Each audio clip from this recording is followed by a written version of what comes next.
Hello, this is your host, Adam Graham, from Pretty Much the Present. And in this video, we'll be bringing you a compilation of old-time radio detective podcasts from 2010. The podcasts are appearing, for the most part, unedited, except for some extraneous or repetitive elements that are being removed because this is a compilation.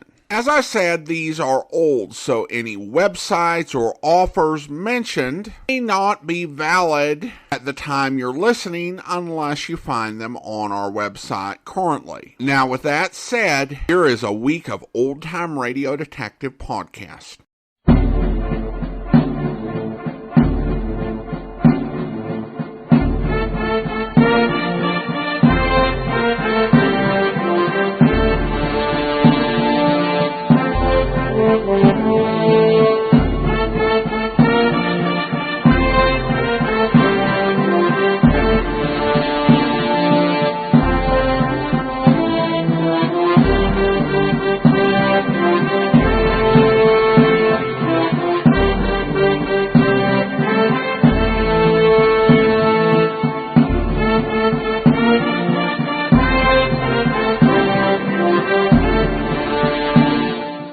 Welcome to the Great Detectives of Old Time Radio. From Boise, Idaho, this is your host, Adam Graham. Got a comment? Email me, box13@greatdetectives.net. Cast your vote for the show on Podcast Alley, podcastalley.greatdetectives.net. And you can become a fan of the show on Facebook, facebook.greatdetectives.net. A reminder that coming up on Saturday, we have our 150th episode special, so we're going to give you an extra episode. This one will be an episode of Suspense, and it will star Alan Ladd. It's called One Way Ride to Nowhere.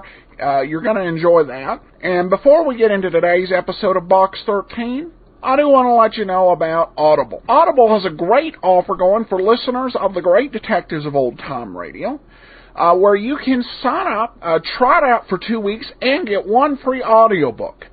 Go to audiblepodcast.com/oldtimeradio to give it a try. I've mentioned before you can get Shadow, the Night of Darkness, including 2 never-before-released episodes of The Shadow, as well as an array of other radio dramas, including some dramatized versions of A Hobbit and The Chronicles of Narnia, as well as a subscription, audio subscription to your choice of either the New York Times or the Wall Street Journal. So you can try that out. Go to audiblepodcast.com/oldtimeradio. That's audiblepodcast.com/oldtimeradio for your free trial. Now, time for today's episode of Box 13, Death Is It All.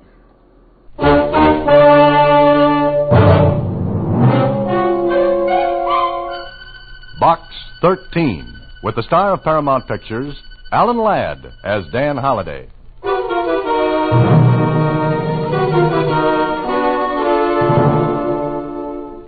Box 13, care of Star Times. I don't know quite how to begin this letter except to say that it may sound fantastic to you, perhaps even a joke. But please believe me, I am serious, and the situation is serious. A man is dying, yet he has nothing wrong with him. He believes he's going to die 5 days from now, and so Bart LaFay is dying. A strong, healthy man is dying because of witchcraft. I know this sounds incongruous, anachronistic. In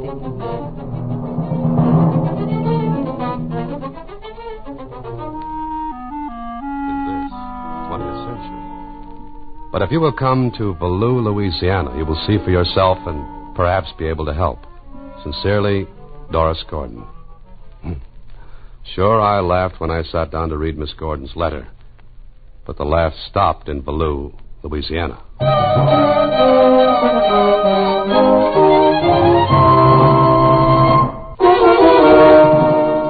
And now, back to Box 13 and Dan Holliday's newest adventure, Death Is a Doll. But, Mr. Holliday, you don't believe this, do you? Susie, as my old grandfather used to say, there's no such thing as a sure bet or a sure loser. I don't get it. Well, to quote the time-worn passage from Shakespeare, there are stranger things in heaven and earth, Horatio, They're not dreamed of in your philosophy. Who's Horatio? That's beside the point. But, Mr. Holliday, she says witchcraft. Now, that's just, it's imposterous. Atta girl, Susie, you never let me down. You had to hunt for it, but you found the wrong pronunciation. That's beside the point. Yeah, it could be. But something tells me that Valoo, Louisiana offers interesting possibilities. Before I took off for Louisiana, I went to the Star-Times and did a little research. You know, it's surprising what a person can find out about things he thought went out with the oil lamps, horse cars, and witch trials. But look at the bustle. Everybody thought it was dead. But now look. Well, just look. Anyway, what I learned made me change my mind a little about that letter from Doris Gordon, who met me at the station at Valoo. 5 minutes after I got off of the train, we were driving along a dusty back road in her little car. I didn't think you'd come, Mr. Holliday. Well, I never refuse a chance to get mixed up in something that sounds different. Or insane? Well, what's the difference? Automobiles and radios were different when they came along. Before that, they were insane. But this is different. We're in the 20th century. Salem and the witch hunts are history. History? Well, to bat a cliche into center field, history repeats itself. I know. Oh, by the way, no one must know why you're here, Mr. Holliday. Yes? Why not? Because these people are fine and honest, but they're liable to resent a stranger. Oh, so what happens? I want you to pretend to be my cousin. Glad to. But won't they know you haven't got a cousin? No, I teach school here. I've been here only 6 months. No one knows much about my personal life. They've come to trust me and like me, I think. And they'll accept you because of it. Fair enough. Now, I board with the LaFays. LaFay? Oh, your letter mentioned a Bart LaFay. Yes. He's the youngest son. And he's dying, so you said. Yes. In 1 month, he's become almost a dead man. Why? What did the doctor say? He said there's nothing wrong with Bart. But there has to be. That's what I told myself. I told it to Bart. But Mr. Holliday, he knows he's going to die because someone has told him. Who? Who told him? I don't know who started it, but now everyone in Valoo knows it. It's been like a snowball. Building, building, building. You're in love with Bart? Yes, I am. All right, but, well, I don't see what I can do to help. You've got to. It was only by chance that I saw your advertisement in the Star-Times, a newspaper published in a city hundreds of miles from here. Remember? Adventure wanted. Will go any place, do anything. Write Box 13. I had to write to you. Just a minute, Miss Gordon. Let me ask you one question. What? Have you gone to the authorities? The sheriff, for example? Of course I have. And? Mr. Holliday, the law can't help when you're fighting something you can't see.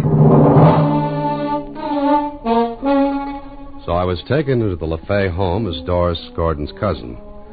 There was something about the house, an aura of fear that hung over it like a deadly pall. Bart's mother, his father, and his 2 older brothers seemed to have accepted the fact that Bart would die. Die when he said, in 2 days. That night, Doris arranged for me to be alone with Bart in his room. The house was located near the edge of one of the big bayous, and somewhere outside in the night, a strange, eerie animal sound seeped through into the room where I sat with the sick man. How do you feel, Bart? Not fit, Mr. Holliday. Oh, now look here, Bart. The doctor says there's nothing wrong with you. Ain't nothing he knows. Ain't nothing he can know. Now, look, a man just doesn't die without something being the matter. I got just 2 days now. Oh, Bart, that's nonsense. Now, snap out of it. You just don't believe it, do you, mister? No, I don't. And why don't you ask down in the village? Ask anybody. About what? About what's happening to me. People seen it happen before, and there ain't nothing nobody can do. Ain't nobody can help. There ain't nothing nobody... Doris! Doris, get some water. Oh, we can't swallow when he's like this. No. Here, Bart. Come on, sit up. Sit up. Let yourself breathe. It's getting worse. It's like somebody tightening a rope around my neck. And soon it'll get so tight I can't breathe no more. Bart, you mustn't say that. Ain't nobody can help. Nobody. Doris. What, Dan? Where's the doctor? In the village? I'm going there. You stay here with Bart. All right, take the car. There's only one, Doctor? Yes, Dr. Brennan. All right. Now, don't leave Bart. I'll be back soon. I'm sorry, Holiday, but there's nothing I can tell you. There's nothing wrong with Bart LaFay. You're sure of it? Look, anything that drags a man down from 200-odd pounds to 150, I'd know about. Maybe I'm just a village Oh, I didn't mean it doctor, that way, Dr. Brennan, but as you say, a man can't lose over 50 pounds and look as Bart does without a cause. I know that, as well as you do. Yes, well, better than I do. So let's be honest with each other. Honest? What do you mean? Because you're a doctor and because you're rational, logical, and reasonable, you won't let yourself accept the only explanation of Bart's illness. I can't listen to any such nonsense, Holiday. Is Bart's condition nonsense? You're supposed to be an intelligent man. Yes, and so are you. Because I am, I won't think about it. You've never seen it happen before. No. But you've heard about it. Anybody who lives among people who believe in it has heard about it. All right. Now, Doctor, let's say what we're thinking. I'm not thinking anything. Bart LaFay is dying because he's the victim of witchcraft. You don't believe that. If you mean witches, charms, potions, and that stuff, no. I'm as hard-headed as you are. But Bart believes it. Why, it's ridiculous. To you and me, yes. Maybe a hypochondriac is, too. But to him, his imagined illnesses are real. You don't laugh at him and send him away, do you? Why, of course not. And I'll tell you why not. You know his illness is in his mind, so you play along, comfort him. Because if you didn't, you know he'd become worse, simply because he'd think he was. Well, all right. Supposing you're right about Bart. What can we do about it? You've told him there's nothing really wrong. 100 times. There's nothing else I can do. But I might be able to help. How? Find out who started this thing and why it continues. If we destroy the cause, Bart will get well. Do you expect me to help? Won't you? Holiday, I'm a doctor, a physician, a member of the association. If I poked around in something like that, what effect do you think it'd have on my reputation? Yes, I see your point. And it's up to me alone. I'll help you, up to a point. Beyond that, well, it's all yours. Fair enough. Now I've got to talk with the people here. You won't get very far. Why not? Because not one of them will say anything or lift a finger. Because they're scared too? That's it. Doctor, Bart LaFay has only tomorrow and the next day to live. Unless I can lick this. And I'm going to try. I left Dr. Brennan and went back to the LaFay place. I had to talk to Doris alone, and later in the darkness outside... Dan, it's too fantastic, too weird. Now listen to me, Doris. I did a lot of reading before I came down here. Know what I found out? No, what? In the last 10 years, there have been over 100 cases of so-called witchcraft. As recently as 1939, a man on trial for murder claimed self-defense on the grounds that the person he killed had charmed him, hexed him. Unbelievable. Yeah, that's what I thought. But look in the newspaper files. But this is the 20th century. It could be the 120th, Doris. And still people will believe what they want to believe. Do you believe it? No. No, there's no power on earth that can kill like that. The only power lies in the victim's mind, in his will to believe. And Bart? He believes it so strongly that he's dying. He can't die. Just mustn't. Look, who started this? There had to be someone that planted that suggestion in his mind. No one. There isn't a person in the village in this whole parish who doesn't like Bart. But there has to be, Doris. It must be some horrible, malicious joke. The joke would have been called off before this. Then I don't know. If I'd go into the village tomorrow, what would I learn from the people? Probably nothing. No one will come near here. I have to drive in for supplies every day. Bart! That was Bart! Come on. Doris and I ran into the house. LaFays were standing near the door of Bart's room, staring at the closed door. Terror in their faces. I ran past them. Bart! Bart! Doris, get the lamp. Hurry. Here. Oh, Bart! He's all right. He just fainted. But why? Why? Here's your answer. What's that? Doris, shut the door. Keep the rest of the family out of here. Wait out there, please. Blow out that lamp. But... Blow it out.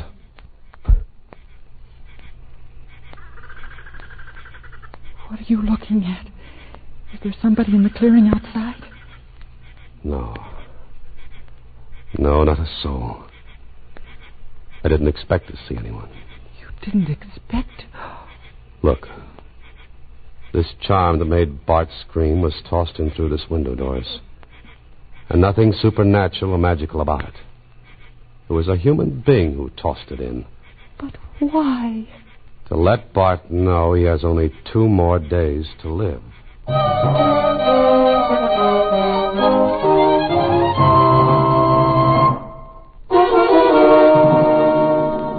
And now back to Death is a Doll, another Box 13 adventure with Alan Ladd as Dan Holliday.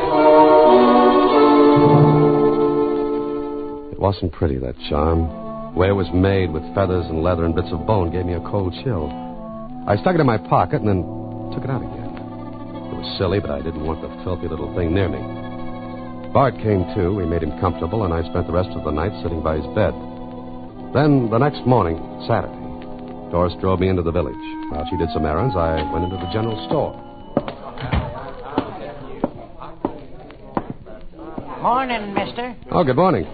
Can I do something for you? Well, Stranger here, ain't you? Yes, I just came in yesterday afternoon. I'm Miss Gordon's cousin. Oh, sure. Fine girl, Miss Gordon. Yes, she is. Boys, this here's Miss Gordon's kin. Cousin. Them's Ed Masters. Hello, how are you? John Latouche. How do you do? Tuck Wilson. Hi. And the rest of them. Hiya. Staying in Value a spell, Mr. Name's Dan. Just call me Pop. Everybody else does, though Tuck here's about 10 years ahead of me. Oh, okay, Pop. As I was asking, staying long? Well, I don't know. Vacation? Sort of. Oh, staying here at the hotel? No. Oh, renting the old Gerard cabin, huh? Folks do for vacations. No, I'm staying with the LaFays.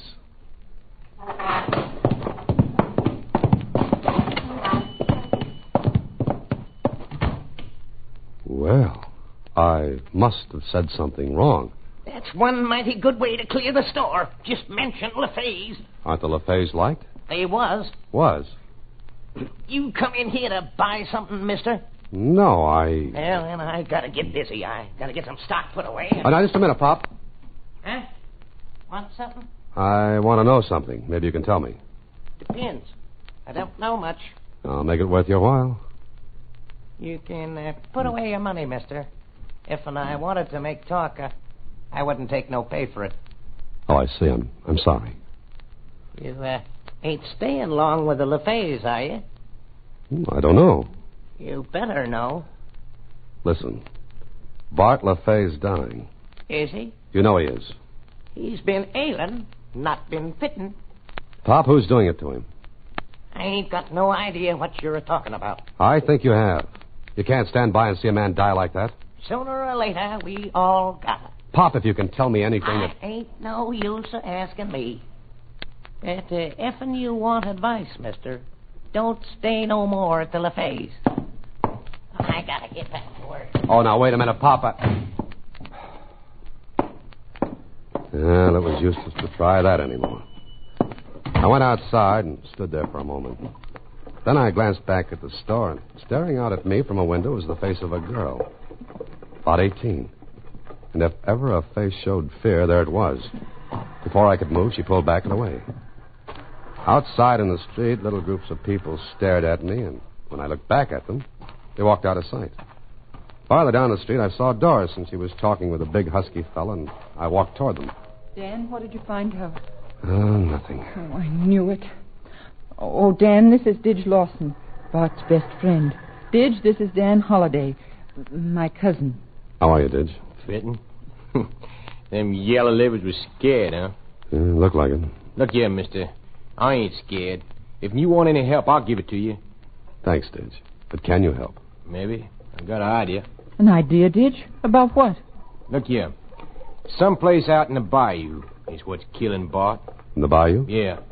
I know that there bayou like the back of my own hand. Some funny things can go on out there, mister. Like what? I see the doll once, hanging from a tree, dressed up like a man it was, dressed up like Bill Dakin. Ain't long after that, Bill took sick. Brittany died. You saw that, Ditch. Why didn't you do something? Me? I ain't gonna touch nothing like that. Them it touches is they get sick and die. You think that's what's happening to Bart? Is that it, Didge? Maybe. I see. Well, thanks for offering to help. That ain't nothing. We better be getting back now, Dan. Huh? Oh, yeah, sure. Glad to meet you, Dan. See you, yeah? Yeah, I'll see you later. Bye, Ditch. Bye. Doris, Yes? how good a friend is Didge to Bart? Why, they grew up together. And would he tell us if he knew who was doing this to Bart? Oh, I'm sure he would. Yeah, then we have someone to help us. But I think he's really afraid, too. He'd never admit it. Do you think he'll be able to help? That depends. But what he said about that doll and Bill Dakin, did you believe it? Yes, I did, because it's happened before. Dan, you can't mean it. You can't mean it, because it's impossible. So is the fact that Bart's dying with nothing wrong with him. But he is. Then how can we stop it, Dan? Well, I don't know yet. But we've got to find out today. Tomorrow may be too late. Let's get back to Bart. When we got back to Bart, I tried to get him to tell me who had told him he was doomed to die. But he wouldn't say. Bart had one more day to live unless we could find the evil thing that was preying on his mind. It was later that night, close to midnight. I couldn't sleep. I was lying on the cot when I heard a noise at my window. Who's that? Who is it? What the... Don't talk loud, mister. Who are you? My name's Melissa. Please, mister, I gotta tell you something. If you want to help Bart... Wait, I'll come right out. No, you just gotta listen. I heard you talking in the store to my pop. You want to know about Bart. What do you know? Come on, tell me. Didge put the death on Bart. Didge? If he finds out I told you, he'd kill me. He won't do anything of the kind, Melissa. Now, what do you know about this? Everything was all right till she come here. She? Miss Gordon? Her. Didge got smitten with her. Oh, now, Melissa, we'll fix all that up. But you've got to tell me what you know, quickly. When Bart took sick, I knowed it was something Didge had done. I followed him out to the bayou. And? 5 times I followed him to Grandma Juno's place out there. Grandma Juno? Who is she? A witch. Melissa, there's no such thing as a witch. She is. All right, let it go. What else do you know? Didge gone out there again tonight. Tonight? How do you know? I saw him taking his boat out of the shack. Mister, he's gone out there tonight to see Grandma Juno. This'll be the last time. They'll twist the thread around Bart's neck, and tomorrow he'll be dead. Melissa, can you take me out there? Me? No, I ain't going no more. I ain't. I'll take sick and die. Wait right there. You and I are going into town. What for? Never mind, just wait there.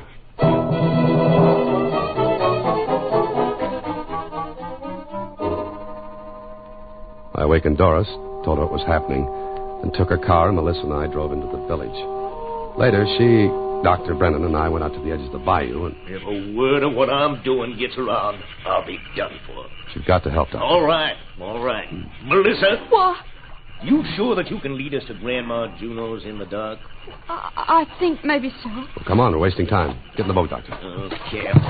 In for this, I got an MD3. Chasing around in the black of midnight after a witch. Ready? I am. Go straight ahead until we come to the turn, then go left. Oh, good. Ready, Doctor? I've gotta be. All right. Now, no lights. And be as quiet as you can. Let's go.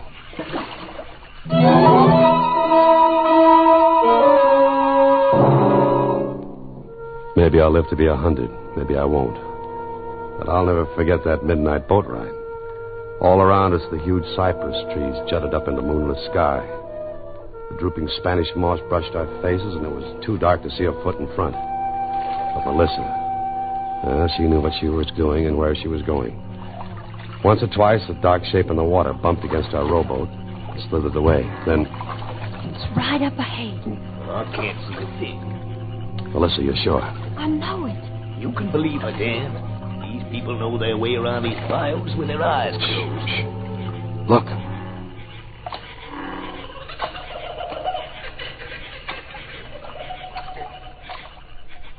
That's a lantern up ahead. There's Didge's boat. Stop rowing, Doctor. Easy. I'm going to take sick and die. I'm going to take sick and die. No, you're not, Melissa. Look. Good heaven. Up ahead, on a little island in the light of an old lantern, were Didge and an old woman. Didge was sitting on a log watching while the old woman crooned over a doll. Crooned over it and wrapped a string tightly around its grotesque neck. Silently and slowly we got closer until we could hear her words. Breathe and gasp, you'll last, my son. Tighter on your throat. The devil's hand is clutching. Melissa! That does it. Who's that? Get away! Come on, Doctor. He'll shoot. He's got his gun. You can't see us. Melissa, stay in the boat. Stop where you are. Don't you come no closer. If you do, I'll... Kill him, Did! Stop him! Holiday, his gun. Don't let him get it. There's to you in the devil's nest. Did! Pick up that gun, Doctor. You get it for this, mister. You get it. Now give me that doll. No! Give it to me, I said. Look out, Dan. She'll knife you. No, she won't. That's better. Now, let's get back to Bart, Doctor. What about Didge? He seems to like it out here. We'll let him enjoy it a while longer. Keep his gun. Here, let me see that doll.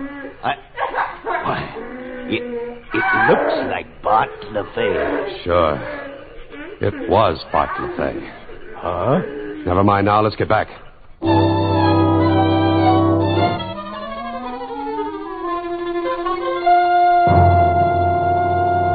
You see, Bart? This doll, it can't harm you now. Things like this can never harm anyone. It's in your mind. Look. I'll unwrap the string from its throat. You'll be all right. That thing was doing it to me? No, your mind was doing it, Bart. That's all. You'll get better now. But what about you? What about me? Grandma Juno will get you. No, she won't. Bart, believe me, there's nothing in the world like this can hurt you. So I'll go back home, and the worst that can happen will be my own fault. Sure. Where's Doris? Oh, I'll send her in when I leave. I can't thank you rightly, Dan. Yes, you can. Just remember what I told you, Bart. No harm can ever come to you unless you bring it on yourself.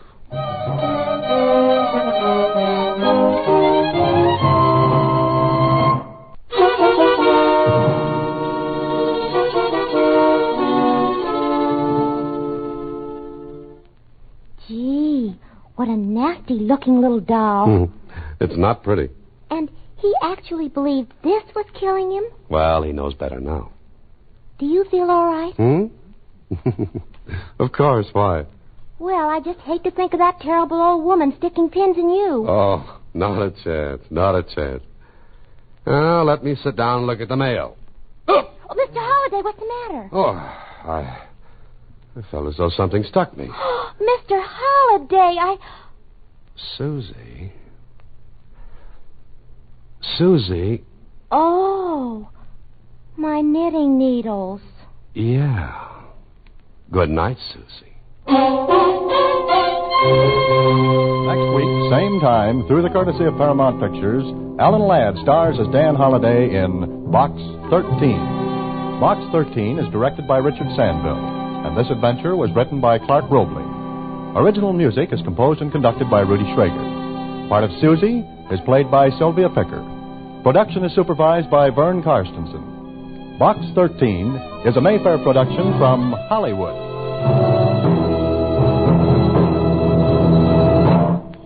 Watch for Alan Ladd in his latest Paramount picture. Welcome back. When an old-time radio show has an episode that's set in somewhere like Missouri or Mississippi or rural Florida, you can expect that you're going to get a lot of, or Tennessee, the portrayal will include a lot of hayseed-type characters. When it's going to be in Louisiana, it's going to be something else entirely. New Orleans, the Bayou of Louisiana, an incredibly mysterious source of stories and a place of great mystery that really did seem to fascinate writers. So this story, while not set in New Orleans, you've got this Bayou thing with the witch, somewhat similar to what we saw in the Haiti episode of Johnny Dollar with Charles Russell. Here they take just a real pure scientific approach on this, which is kind of interesting, though a lot of the episodes are a little bit creepy. But the knitting needles at the end was kind of an interesting surprise. All right, well, let's go ahead. We'll get into some listener comments from Facebook. I posted my article where I listed all 6 detective shows that have more than 100 episodes in circulation, detective actor combos, and I commented, in the golden days of radio, having a show run 100 episodes wasn't a big deal. With many shows doing 50 episodes a year, it was only a matter of lasting 2 years. And Jocelyn commented, too bad it's not like that now. Well, it can definitely, I don't know if the actors would quite agree with you, though I don't think it was as big a deal for the radio actors as it would be with television. Television really was much more of an all-consuming pursuit. You had to write more and do more in, and a lot of the TV shows began with much longer initial runs, but it basically got to a point where they just would not continue to do that due to the expense and the energy required. With radio, I was reading one actress wrote about how she liked doing radio because she could basically, just have her house, in the suburban part of Los Angeles, drive in and record the show and just go about living a normal life, rather than this very hectic shooting schedule for television. Television, I think, may have been the big thing that made it so hard to continue at the pace that radio set out. Unshackled, the longest-running radio drama out there, still manages to do 52 episodes a year, so it can be done. I think it's just television and the intensiveness that makes that such a challenge. And finally, Christian comments on Facebook, I just wanted to say I love the show. I found old-time radio and fell in love with all the different mystery and detective stories. I've listened to a lot of podcasts, but had never heard Box 13 or Let George Do It until your podcast. They are my favorite. Well, thanks. And that's part of what I like to do with the show. I like to bring kind of the old favorites that a lot of people recognize, the well-recognized shows, the Philip Marlowes and Johnny Dollar, but also to uncover some of these forgotten favorites. There are some great shows out there that don't get a whole lot of attention even within some of the old-time radio manufacturers, but some fascinating stories, and we'll look to continue to bring those to you. Thanks for the comment, and thanks for listening. Well, we'll begin with an email from Kathleen, who writes in episode 137, Jeff Regan, The House by the Sea, I heard the boss, the lions say lover, and it sounded quite a bit like Jocko. Up till now, I hadn't noticed the similarity. Am I mistaken? Kathleen, in this case, yes, you are mistaken. The voice that you heard in that particular episode was Wilms Herbert.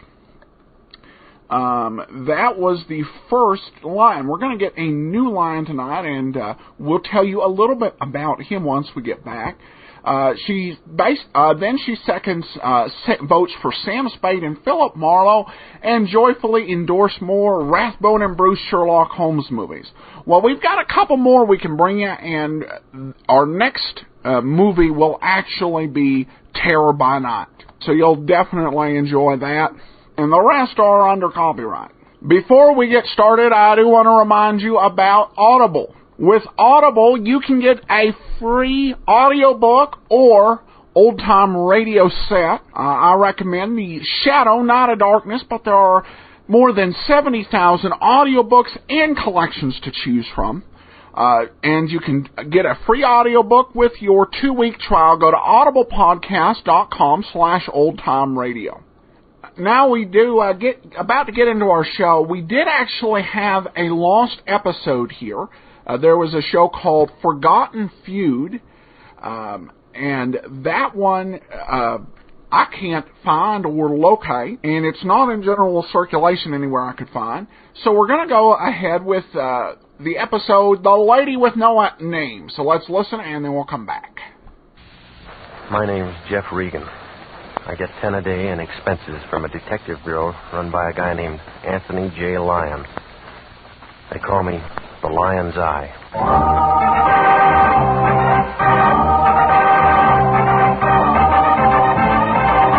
With Jack Webb as Jeff Regan, investigators stand by for hard-boiled action and mystery and thrilling adventure in tonight's story of The Lady with No Name.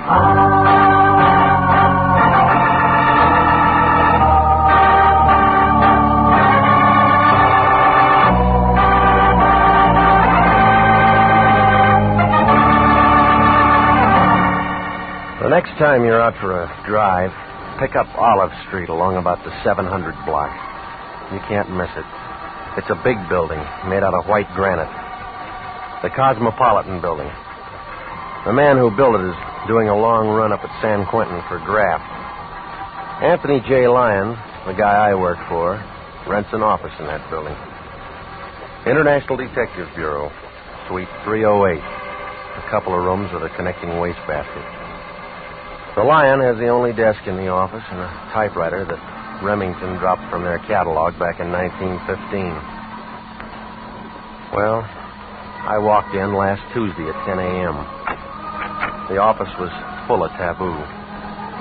She was a tall girl, very pretty, wearing slacks and a coat that must have set the mink population back 20 years. But she still looked cold, like she'd never get warm again. The Lion had one arm around her shoulders. He knew by this time that coat was the real article. There wasn't any music, but he didn't seem to mind. Come in. Not much room to dance. We got trouble. She's your date. This is one of my operators, Mr. Regan. How do you do, Mr. Regan? Now, tell him exactly what you just told me. Yes, it's all right. May I sit down? I feel strange. Of course. Come there. Thank you. Get this, Regan. I don't know where I live. I don't know my name. Yeah? I want you to find out who I am. You heard that, Regan? Heard what? It's a verbal contract. You just hired us. Oh, you're out of your mind. And you're a witness in case anything comes up. Please, I don't feel well. I'm perfectly willing to pay you. You'll just find out who I am. Well, look, lady, there's a cop on every corner. I couldn't go to the place. You got here. Quit pushing her. This is our case. I was afraid. I found this in my purse. 32 caliber Smith & Wesson. It's been fired. There's 3 gone. What are you doing with that, miss? I don't know. It's just been used by you. I don't know. Well, where'd you get it? I just found it in my purse. Remind you of anything? No. You take it. Now, look, miss, I know you don't feel well, but there are certain questions you'll have to answer. I just want you to find out who I am. It's terrible this way. It's... Ain't it? Yeah, you always had a way with women. Help me bring her around so she can sign that contract. She hasn't got a name, remember? We'll give her a name. Jane Doe's good enough. I guess so. What do you mean? She's dead.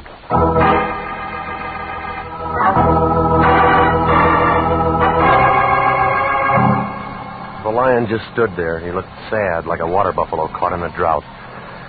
Well, when she rolled onto the floor, her purse went with her. It cracked open, and the stuff inside spilled out on the rug. There wasn't anything to tell us who she was. No comb, no makeup.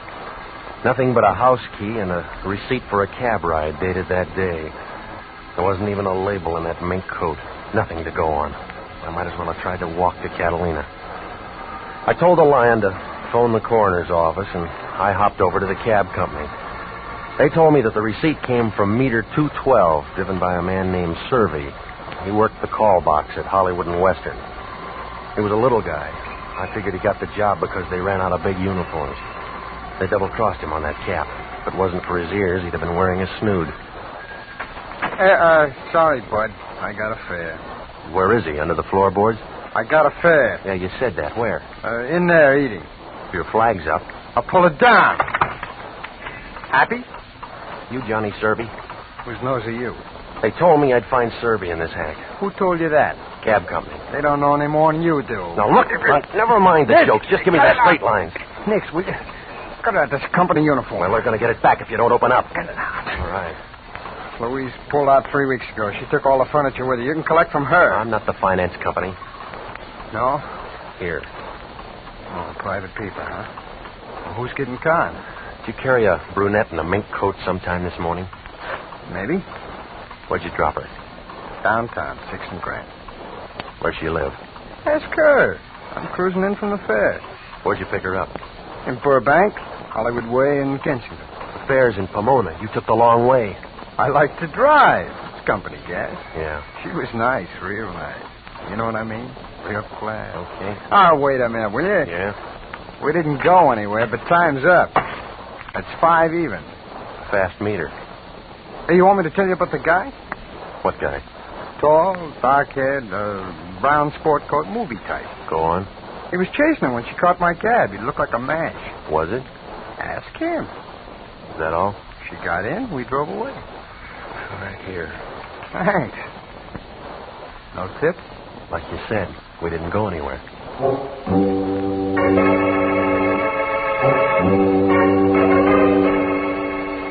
Ever have somebody drop a key in your lap and say, go find a door? Well, I drove out to Burbank and I began looking around for a good lock near Hollywood Way in Kensington. I figured that key I'd found in Jane Doe's purse would have to fit something. I made my letter on the 10th house. There was a for sale sign on it. I didn't see anybody around, so I unlocked the door and went in. Outside of something that smelled like tar and kerosene, the place was empty. I was just about to turn around and leave when a brown sport coat slid into the room. Movie type. When he walked over to me, I knew he drank the right kind of scotch. Gonna use your GI loan? I was just looking. You ought to buy it. It's a steal. No, the lady won't like it. Your wife? Girl in a mink coat. You make that kind of dough? She got it from somebody else. You Hollywood guys. Where'd you get the key? I borrowed it. She won't need it. What's your name? I didn't have a chance to ask her. Oh, you're kind of slow, aren't you? Sometimes. We'll see how fast you can hit the door. No, I just got here. Yeah, now you're leaving. Cab driver says he knows you. I'm friendly. I talk to everybody. Said you were doing a chase scene. Could be. She was pretty. They all look good in mink. It's not the house. What do you want? Well, we could start with a name. It's Dameron. Not enough. That's all you get, wise punk. Now beat it. You'll give more at homicide. I don't see any bad. Now look, we can play games some other time. A cab driver put the finger on you as the last man to see that girl in mink. You talk like she's dead. You called it. Too bad.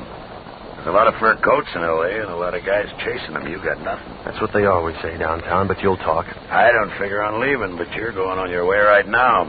Better open a window, Dameron. You're sweating. Keep talking, sunshine, and we'll make one in that far wall. You got help in the back room? Quit scratching around. It doesn't mean anything to you. It didn't before she pulled a fade in my office, but it does now. I'll buy you a new carpet. I don't know who let you out, but it's bedtime. You've been talking about a dead girl who doesn't even know her name. Now go back and finish your dream. You got all the questions. Now let's fill in the answers. I'm fresh out of box tops. There's a door used. No, not yet. I'm going to get what I came for. Little man, that's a promise.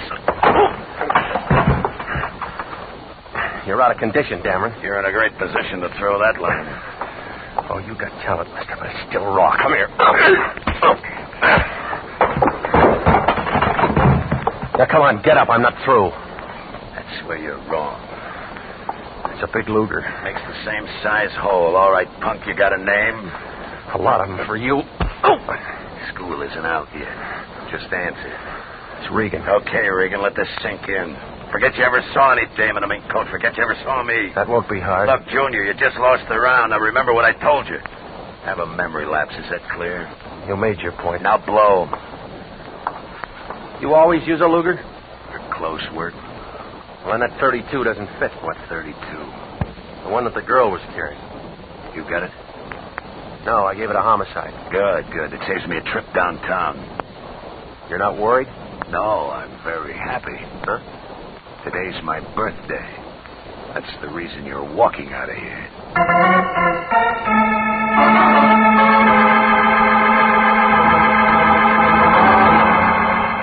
The whole thing looks as phony as an undertaker in a white derby.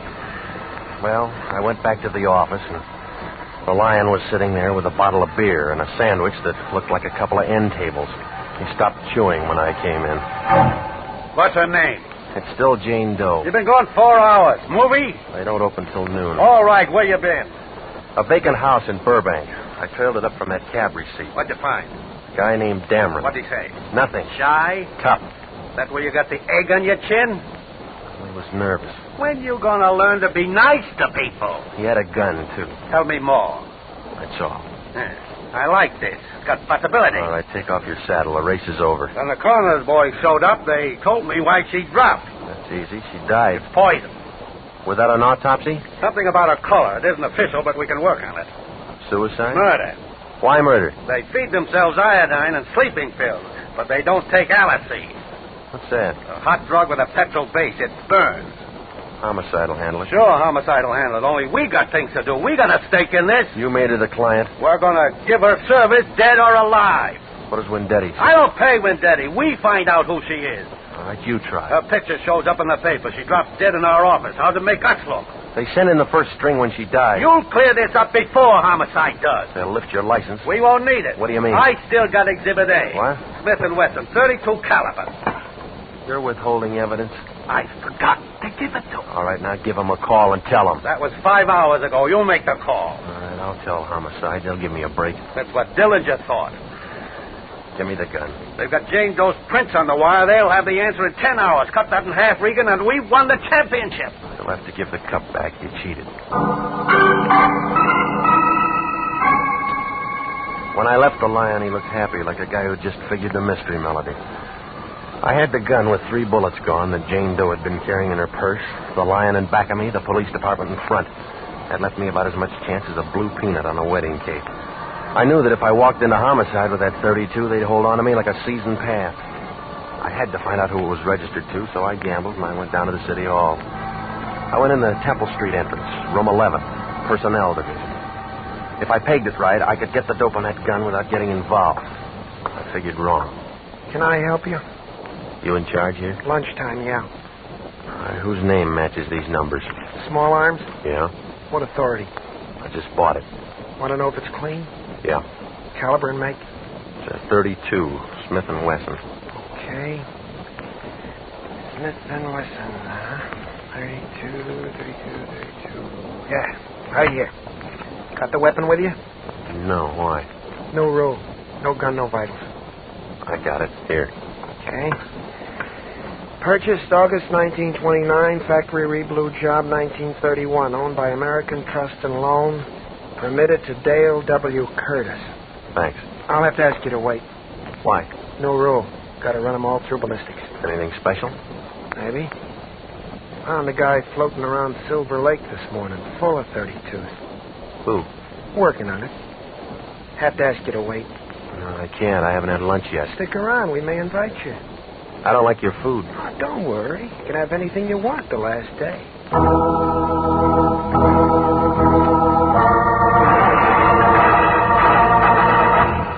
You're listening to the story of the lady with no name. Tonight's adventure with Jeff Regan, investigator.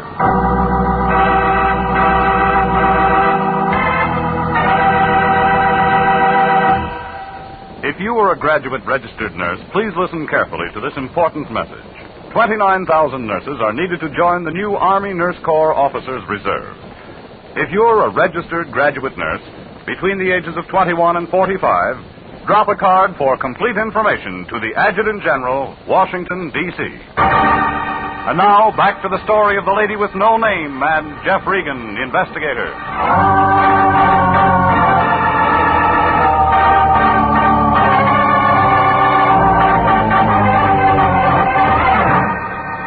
There it was. The clerk took Jane Doe's gun and closed the door marked ballistic. I figured he couldn't be too sure about whether that .32 would match up, but I didn't want to wait around to find out. He left the vitals card on the counter. I spun it around and I got the address of Dale W. Curtis. Turned out to be a one-story frame that stood in the way of the new freeway they're building. The movers were just jacking it up, and I caught the last carload of people leaving. They told me that Curtis hadn't lived there for 7 years. They did give a number over on Manzanita off Fountain, where I might be able to find him. There was an apartment on the second floor. From the looks of the place, it figured that the OPA had a fight on their hands. I rang the bell and waited. I don't know whether it was a lighting effect in that dim hallway, but when she opened that door, I expected to see those 1,000 ships slide down the ways again. She was wearing some kind of a filmy thing that made a spider's web look like burlap. She had a voice that stole over you like a pint of Irish ale. I didn't expect you until tonight. I broke my watch. Come on in. I'll see if I can fix it. I'm grateful for the swift movement. Yeah, it shows. My name's Marlowe Curtis. I want to see your husband. He's not here. Do you expect him? No. Where is he? Up north. Business trip? Yeah. He sold out. Oh, what kind of business? Ask the warden. Huh? Dale Curtis is in the prison cemetery. Been there 5 years. Sorry. Don't be. You deserved it. You're going to drown in those tears. I'm still wearing black. The right color, wrong occasion. Soda? What? Just think. How do you want it? Well, you're mixing. Hey. Now, isn't that better? I don't know. This is my first drink. You'll get another. The weather's changed. Oh, nothing here. You're quick. Must have a good straight man. Yeah, you. You get top billing. What's your name? Regan? Detective? Maybe. Arrest. Sergeant? I'm due for a promotion. You'd make a better lieutenant. Come here. If I had anything to do with you, be captain. Yeah, sure, until you snag your colonel. You're nasty, too. Did I pay for my drink? Get out. Tell me about this nail file. You got that out of my purse. I had one hand free. You two-bit shadow artist. Oh, now get out. Hello? Yes, he's here. Yeah? This you, Regan? You don't know me. I've been lucky so far. They should never have taken that gun down to the city hall. You get around. You shouldn't be up there in Marlowe's apartment. You gonna run my life? Now, I told you what you shouldn't do. Here's what you're gonna do. Look, Buster, don't crowd me. You're gonna forget all about today. The girl forgot a lot of things today, and she dropped dead. Got the idea? Suppose I don't buy it. You want a partner for that gun. Dameron give you the nickel? He gave me a dime. I got one more call to make to the city hall. All right. Suppose I lay off. Then I got something for my piggyback. You're no petty girl. Hang it up and get out. You know, Regan, I could have really liked you. Yeah, Marlowe, that's why I'm scared. Well, you can see how things were. I felt like a short girl with a new look. No matter how I tried to break it down, I figured to cop the leading role. A Jane Doe walks in her office and drops dead. She has a gun that probably talked to a couple of people. A cab ride receipt takes me to Bill Dameron, a guy with a talkative gun. I end up in Marlowe Curtis' apartment for a lot of punctuation marks. Everybody talks but the people. Well, I knew I'd have to begin to move before homicide tagged me, so I hopped down to the Times and I checked the morgue file. I pulled the clips on Dale W. Curtis. Marlowe didn't lie. He was dead. The old papers didn't mean anything, but the banner headline on the night final put one piece of the jigsaw in position. It told about a Treasury Department agent named Shields. They found him in Silver Lake. He'd been shot 3 times with a .32. Now I knew where Marlowe's nail file fit. I started to leave when I caught the last paragraph. It said, "Unidentified man turns in the murder weapon. Police are seeking his whereabouts."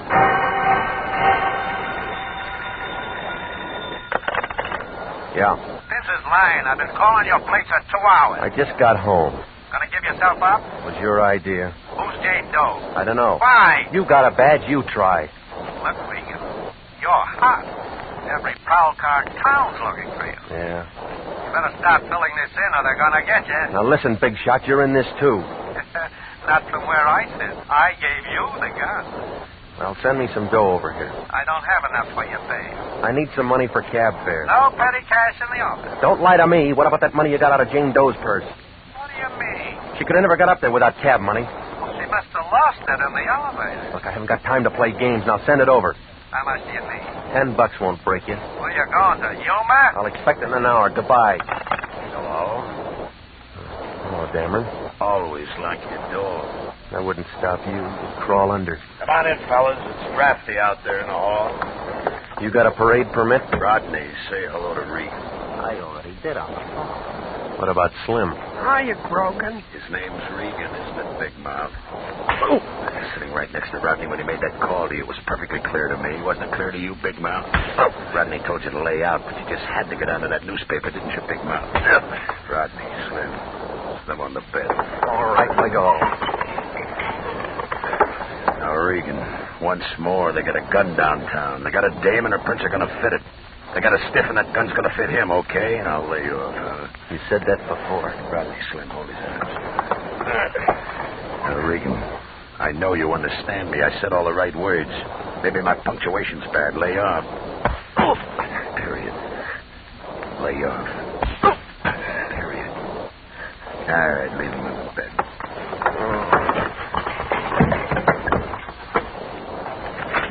He's on the floor. That's fine. Now he won't have to change his bedding.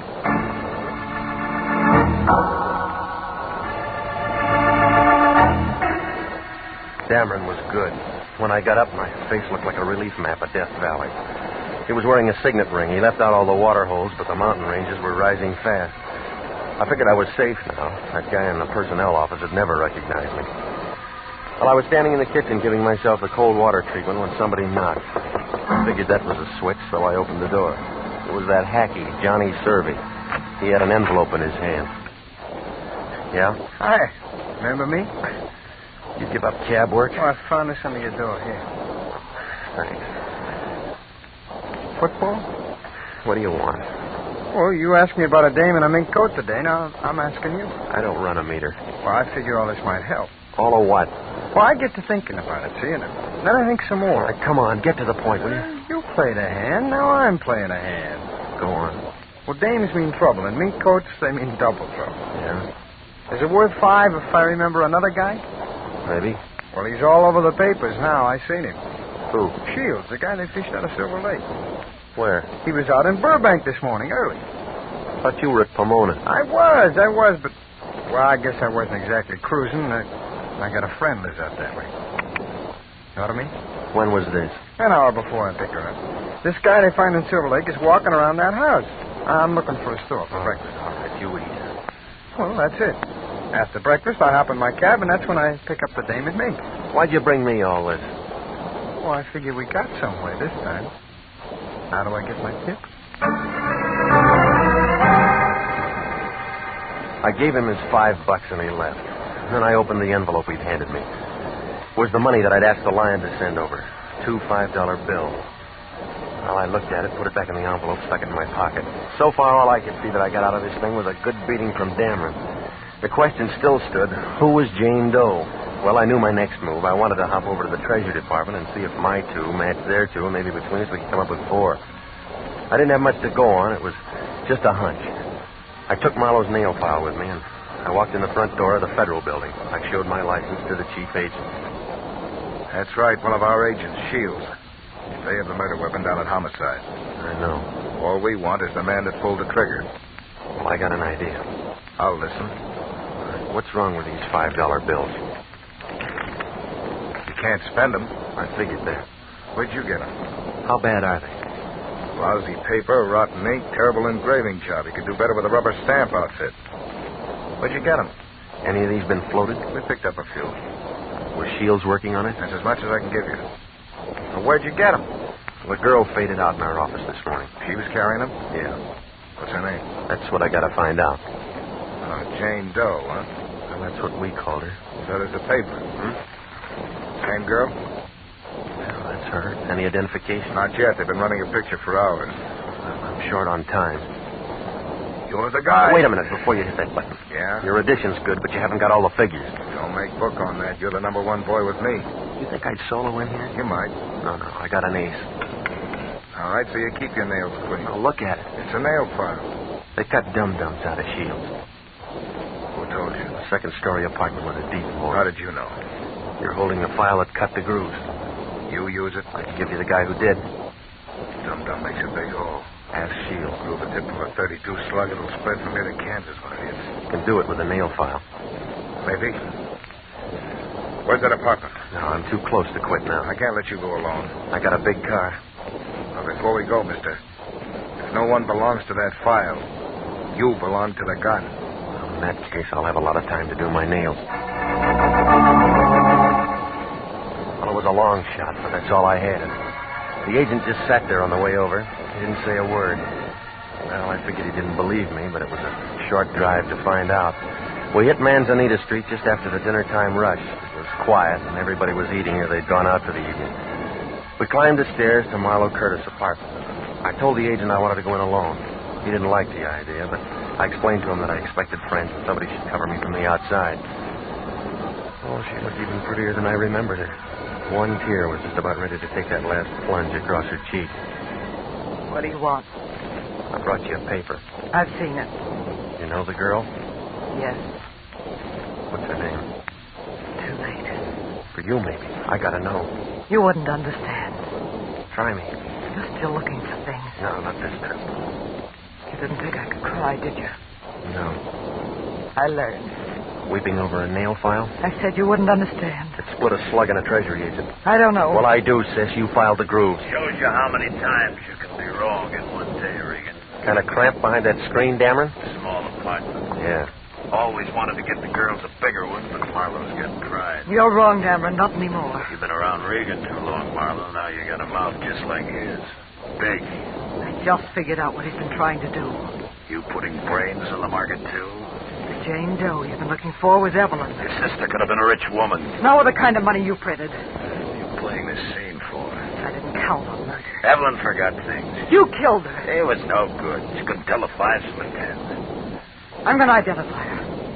You know where that leaves me? Sure I do. And I'm going now. You'll have to walk through this Luger. Is that the same gun you used on the Treasury agent? You and Regan hardly got acquainted, didn't he tell you?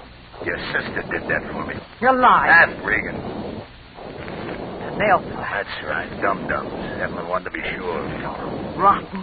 Now get out of my way. Marlowe, don't try it. I'm going out there, too. Not standing up. It was a real photo finish. Just as Dameron pulled the trigger, the agent kicked the door open and threw a couple of fast ones into him.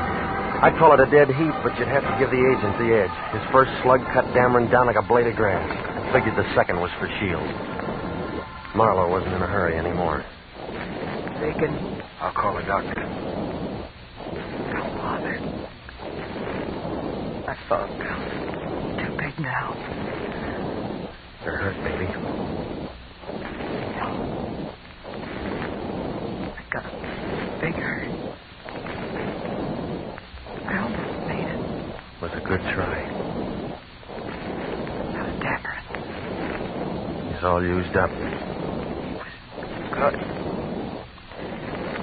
Regan. You think I'm as bad as him? No, baby. You just played on the wrong team. He was... Let's go. Yeah. From here on, it's a monologue.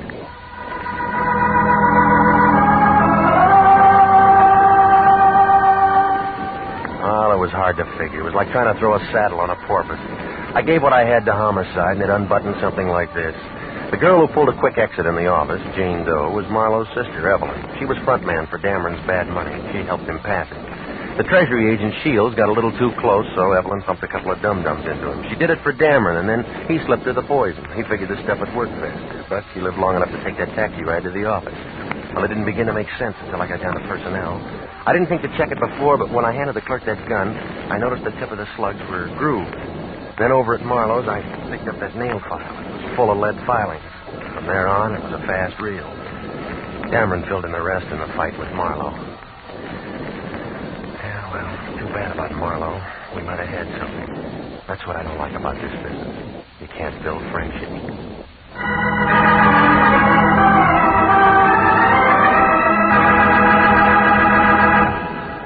Jack Webb is featured as Jeff Regan, with Herb Butterfield as Anthony J. Lyon. It's CBS at the same time next week for more hard-boiled action and mystery with Jeff Regan, Investigator.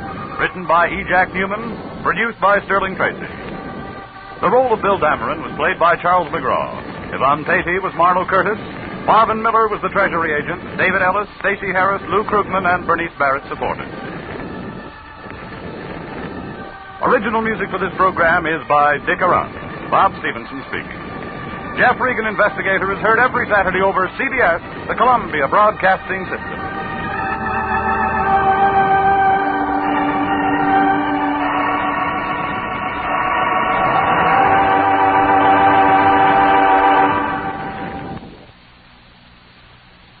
Wow, that Jeff Regan just keeps taking a beating. They do a lot of those stylistic, brutal radio beatings on Regan, but he just keeps coming back. This part of the script was actually cannibalized and used for an episode of yours, truly Johnny Dollar, one of the 5-part arcs. This had a lot in common with the planned Tangent Matter series I just listened to last week, actually. And again, both tie in to E. Jack Newman, although the Johnny Dollar scripts were written under John Dawson. This episode saw, it's at least our introduction to Herb Butterfield as the Lion. As we don't have last week's show, it's possible he could have come on for Forgotten Feud. Herb Butterfield was a real workhorse in radio. His earliest appearances go back to 1938, and he had more than 4,000 appearances on a wide variety of shows, comedies, dramas, Halls of Ivy. He was the commissioner on Dangerous Assignment on both radio and television, and Dangerous Assignment was notable because it brought... pretty much with Dragnet, it was the main show that actually brought its radio cast to television. And he did a wide variety of television, so definitely a veteran here backing up Jack Webb with a little bit more of a gruff voice, which I think adds something to the Lion character. A few months back, some people had contacted me and said, well, maybe you should do Perry Mason. The big challenge, of course, with Perry Mason is that in the radio world, it was serialized within kind of a soap opera format, and so basically it was just really hard to be able to connect a plot line. But I have found a couple things. Well, I've mentioned we're doing Christopher London, which was created by Eric Stanley Gardner. We're going to do that series eventually. I came across yet another detective series by Eric Stanley Gardner about a lawyer who works neither for the prosecution or the defense. He goes, questions witnesses, and then files an amicus brief. Amicus, friend of the court brief. Sounds like a pretty interesting series. I'm going to give it a listen, and we'll see if we can use that. So I will listen, and I will let you know on that one. But some hope for Perry Mason fans that we might have a lawyer show from Eric Stanley Gardner, at least. And I just want to acknowledge a brief comment on Podcast Alley. Love your show. Thank you. And we'll actually begin with a comment from Podcast Alley. A good observation by Bill, who says that he's a major fan of the podcast, especially Jeff Regan, Box 13, and Evan O'Brien era Johnny Dollar.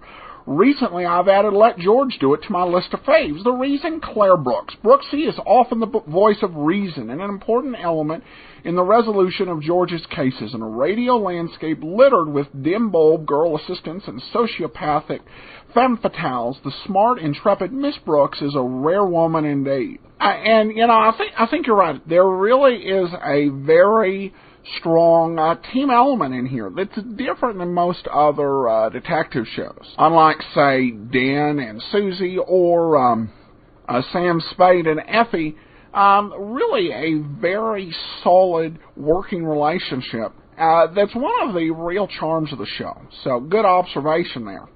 All right, well, we're going to get into today's episode in just a second.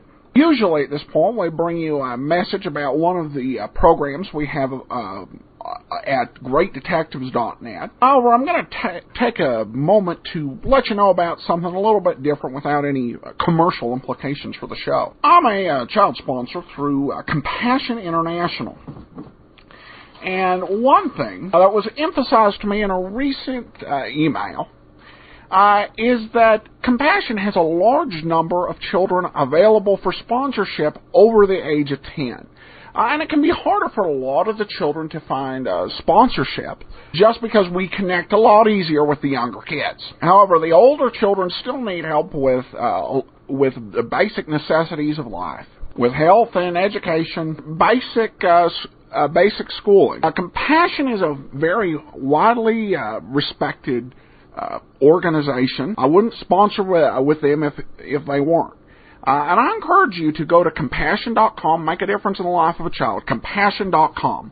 Well, let's get into today's episode of Let George Do It, the little man who was everywhere.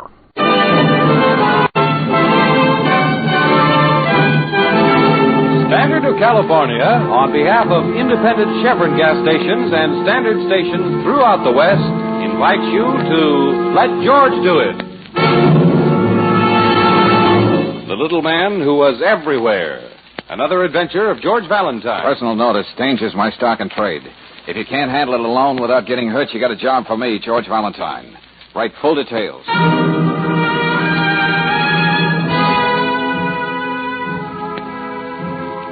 Dear Mr. Valentine, a man is trying to drive me mad, and it's very annoying.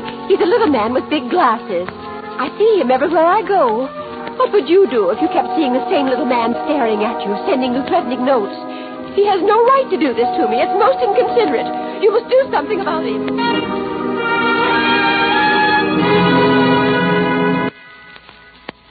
Something about it.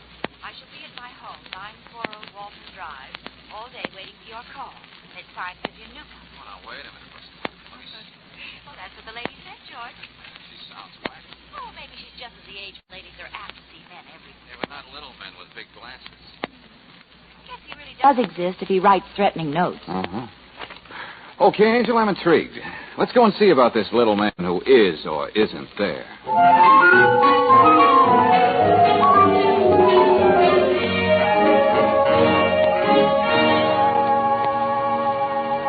I'm the executor of the Carnuke estate. That was Vivian's father. And it's probably a good idea that I'm here. What do you mean, Mr. Wilton? Oh, just to make sure you understand what Vivian says. Oh, what's the matter? Doesn't she speak English? That's just it. Decidedly. She overspeaks it. Her father used to say Vivian has a grasshopper mind. The way she jumps...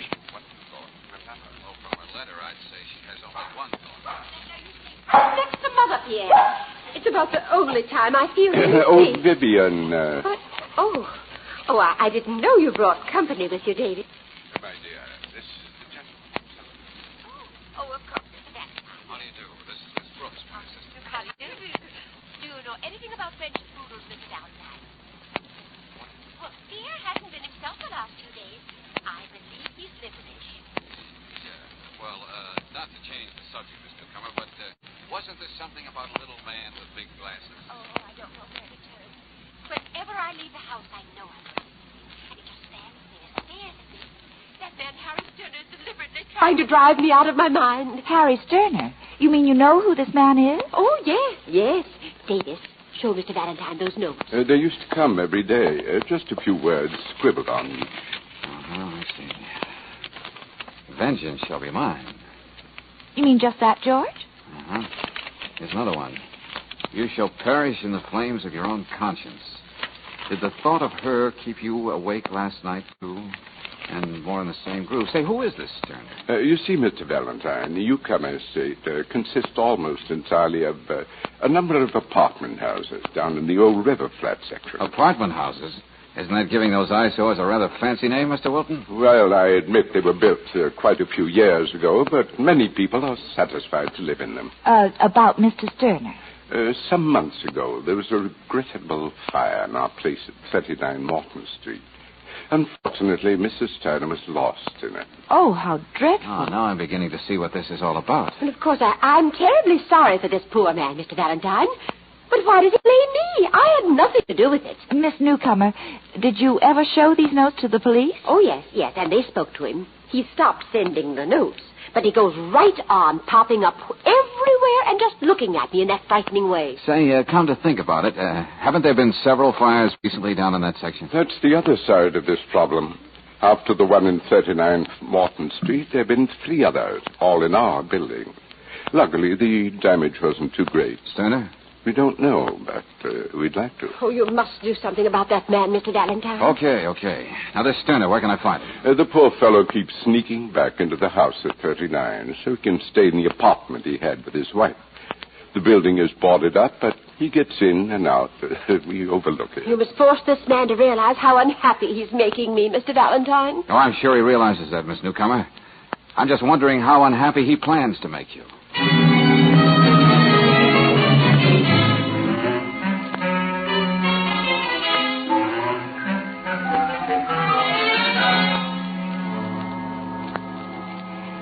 I don't care who you are. How did you get in here? Look, what I want to know, Sterner, is how do you live in this place? No lights, the windows all boarded up? And the stench of burnt wood. And that's what I like most. It doesn't let me forget what happened. Not for a moment. Why do you torture yourself like this, friend? It can't do any good. I look around this burned-out tenement and I think of my wife. And when I think of Irene, I think of Miss Newcomer. Okay, I'll take it. And then I find out where she is and I go there. And I stand just looking at her. She's beginning to crack under it, isn't she? Why don't you face it, Sterner? Miss Newcomer isn't going to let this go on. Oh, what can she do? The streets are free. That's one thing her money can't change. Look, if you carry this thing too far, a couple of guys in white jackets are going to suggest a padded cell for you. Is it insane to want to teach a woman some respect for human life? All her buildings are fire traps. She knows that. But still, she doesn't do anything about it. Now, look, I can understand how you feel, but... Irene, she didn't have to die. That fire didn't have to sweep through here like it did. It was plain murder. You don't let a known murderer get away with it, do you? Those other fires in the Newcomer buildings, is that part of your little campaign, The police weren't able to prove anything. Oh, yes. Since the last one, they've been following me. Oh, yes, I know. Now, you listen to me, go back to Miss Newcomer and tell her she can go on wondering what I'm going to do next. And there's nothing you can do about it, Mr. Valentine.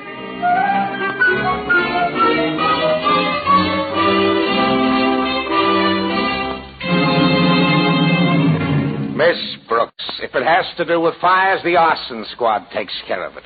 Homicide keeps me busy. So you can tell Valentine I've got a perfectly good excuse to stay off his merry-go-round this time. Oh, but you were sweet enough to go to all the trouble to get the information George wants. Well, yes. But you can tell him if it took me more than 5 minutes, I wouldn't have. Information, please? Yeah. Tell him Sterner used to be your watchmaker till he got arthritis. Couldn't handle the tools after a while. Oh, what does he do now? Now he's a watchman in one of the loft buildings in River Flats. Now, about those fires... Oh, it's hard to believe any man would deliberately set fire to a crowded tenement. The arson boys say they were definitely the work of a pyromaniac, a firebug. Oh. The jobs were too sloppy to be professional. Well, and that seems to point to Sterner. Okay, if Sterner's playing with matches, they're gonna nail him. And if he keeps making faces at Miss Newcomer, he's gonna end up in the booby hat. Yeah. Yep, at long last, a nice, simple job for our friend. Except for one thing. Well, I think I know what you mean. Yeah. Nothing Valentine's in the middle of ever stays simple.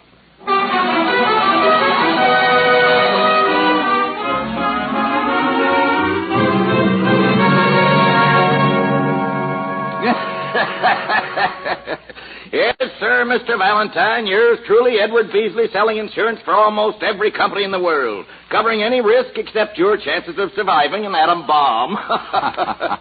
That's a very cheerful. We haven't got our statistics ready on that yet. Yeah. To come to the point, Beasley. Yes? I understand you wrote the fire insurance on the Newcomer properties. Yeah, that's right. Now tell me, would the amount of the insurance tempt someone to put the torch to them one by one? Well, as a matter of fact, it's quite a sizable amount. Hey, wait a minute. Are you implying that Miss Newcomer... Oh, I just have an inquisitive nature, that's all. But that's exactly what you are implying. If those fires weren't started by some crazy firebug, as everybody knows they were, it would have to be done by someone who stands to profit. Just a thought. There are times when all of us can use some ready cash. Now, look, young man, you're barking up the wrong tree. If you ask me, this Sterner fella's at the bottom of all this. I don't happen to believe that. What? Oh, I'll admit he has a screw loose because of what happened to his wife. But that's the very reason he's not a firebug. Well, that's the darndest reasoning I've ever heard. Sterner's had too much tragedy in his life. He wouldn't risk letting the same thing happen to a lot of innocent people. Well, there may be something to that. Have you told your clients about the way you feel, Valentine? Seems to me that would be only ethical. I'm going to do that little thing right now, Beasley. Then I'm going to see Sterner again.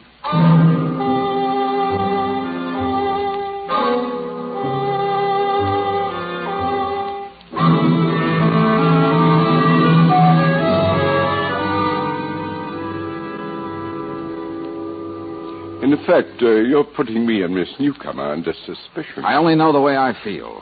Sterner didn't set those fires, and they weren't started by any wild-eyed pyromaniac either. There's a purpose and a reason behind them. So now what do you want me to do? If I told you to get off the case, Valentine, I'd only be admitting that there's something wrong. So I want you to stick with it. I believe I speak for Miss Newcomer, too. Okay. I still think you'll find that Sterner's your man. But the important thing is to stop him from hounding Vivian. She may not sound it, but she's a thoroughly frightened woman. Indeed, on the verge of a breakdown. Okay, I'll do what I can. I just thought you'd better know how things stand before I go to work on Sterner again. A very frank young man. Oh, Vivian. I just wanted to tell you I think you made an admirable choice in Valentine. He was just here. He said he doesn't believe Sterner had anything to do with those fires. And naturally, I told him to go right ahead. I think everything will be all right.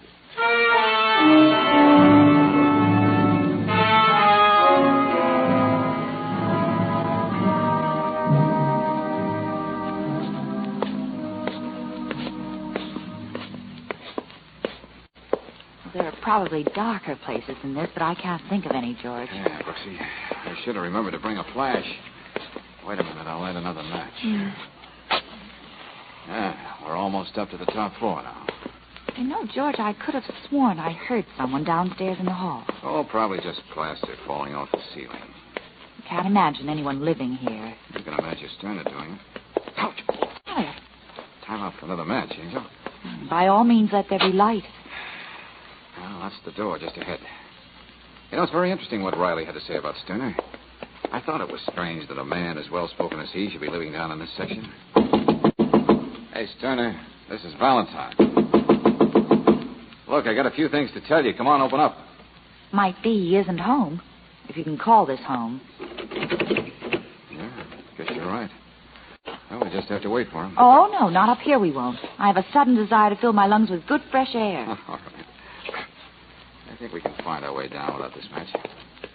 Now, you stay right behind me, Angel. You don't have to worry about that. George? Huh? Can cats really see in the dark? Oh, you better stay away from this newcomer. You're beginning to sound like her. Oh, I don't know.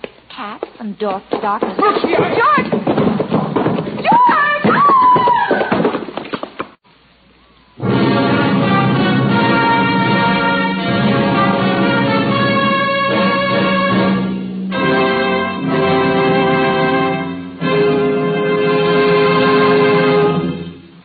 We'll return to tonight's adventure of George Valentine in just a moment.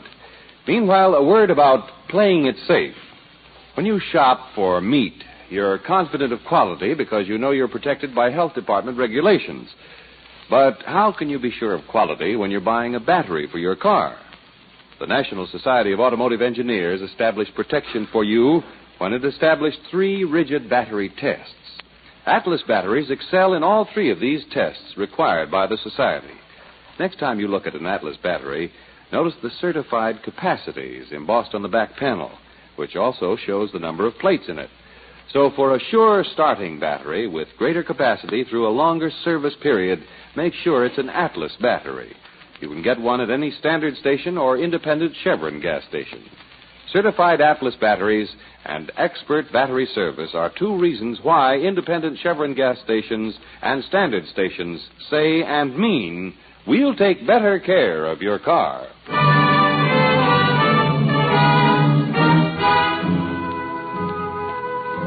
And now, back to tonight's adventure of George Valentine. Well, a slightly pixelated lady complains that a man has been deliberately driving her out of her mind. The man? You find a pathetic, grief-stricken husband who's lost his wife in a tenement fire. Like George Valentine, you can't believe he's also a half-demented firebug, as everyone else suspects.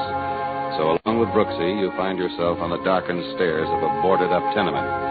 Suddenly, something sends both of you hurtling down to the landing below. And then... Are you sure you're all right, George? Yeah, just great.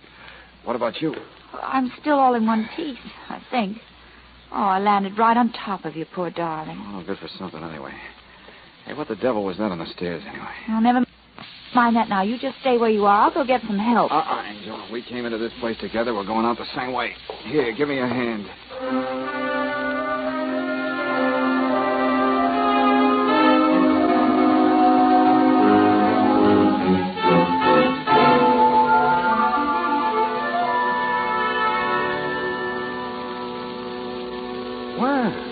Fancy seeing you, Lieutenant. Oh, I just happened to be in the neighborhood, Valentine.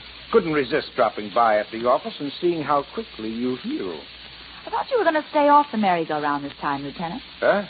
Oh, well, this is just a duty call on a sick friend. Thank you very much. The abrasions are numerous but superficial. I warn you, Lieutenant, he's in a very sour mood. Yeah? Well, maybe this will cheer you up. Why, thank you, Lieutenant. You know, I've always wanted to have a piece of wire of my very own. Now, what is this? This is what was stretched across the stairs. Let me see. After you called me, Miss Brooks, I went down to Morton Street and had a look-see. Of course, George. There was somebody in the hall. And whoever it was put the wire there while we were fussing outside Sterner's door. And I can tell you who it was. Sterner. Huh? All right, now make me believe it. Valentine, this is a special kind of wire. Yeah? Very fine, very strong, and it's used almost exclusively by watchmakers. I checked. And Sterner used to be a watchmaker, George. All right, yeah, I know. And I can tell you why he wanted you out of the way. Go on, Lieutenant. This is strictly your party now. Well, here's something we all overlooked. All 4 of the fires down in River Flats happened on the 8th of the month, beginning with the one that got Mrs. Sterner. Lieutenant, are you trying to say that these fires are a sort of anniversary present from Sterner to the newcomer estate? Well, that's the way a firebug's mind would reason. Hey, wait a minute. Today is the 8th of the month, too. Well, don't you see? He wants you off the scene. I take it you've questioned Sterner, Lieutenant. Yeah, and he denies everything, and we don't have enough to pin it on him. But now we'll detail an extra man to follow him. Just a minute, Lieutenant. Okay. Yeah, hello? What? Now, wait a minute. Who is this? Oh, yes, Miss Newcomer. One thing at a time. What does your French poodle have to do with it? What's that? Oh, I see. Yeah, okay, I'll be right there. Now what does she want? Yeah, come on, let's have it. It seems my word-happy client has had a change of heart. Now she wants me off the case.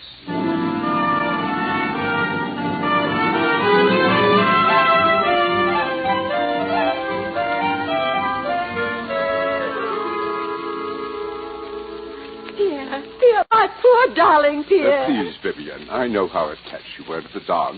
But what's done is done. Exactly what has been done, Mr. Wilton? Why, that fiend. He poisoned Pierre. Now, my dear, we're not sure. Well, who else could it be? That's Sterner's way of saying that I'll be next. Oh, what will I do about Pierre, Davis?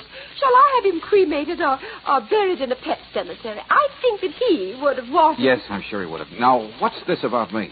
Oh, we want you to drop the case. Give him his check, Davis. Here you are, Valentine. I'm sorry. Oh, I see. Had it already, huh? Well, don't you see, Mr. Valentine? Sterner knows that I hired you. That's why he killed Pierre. If I don't dismiss you, I'm sure he'll do away with me. Thanks for the check, but I'm still on the case. Oh, really, That's young right. man? From here on in, I'm working for Sterner. Well, how can you work for a man who goes around killing dogs? Mrs. Sterner died in a fire that could have been prevented. Now, hold on. You think I'm stretching a point to say that the person responsible is worse than a man who killed a dog?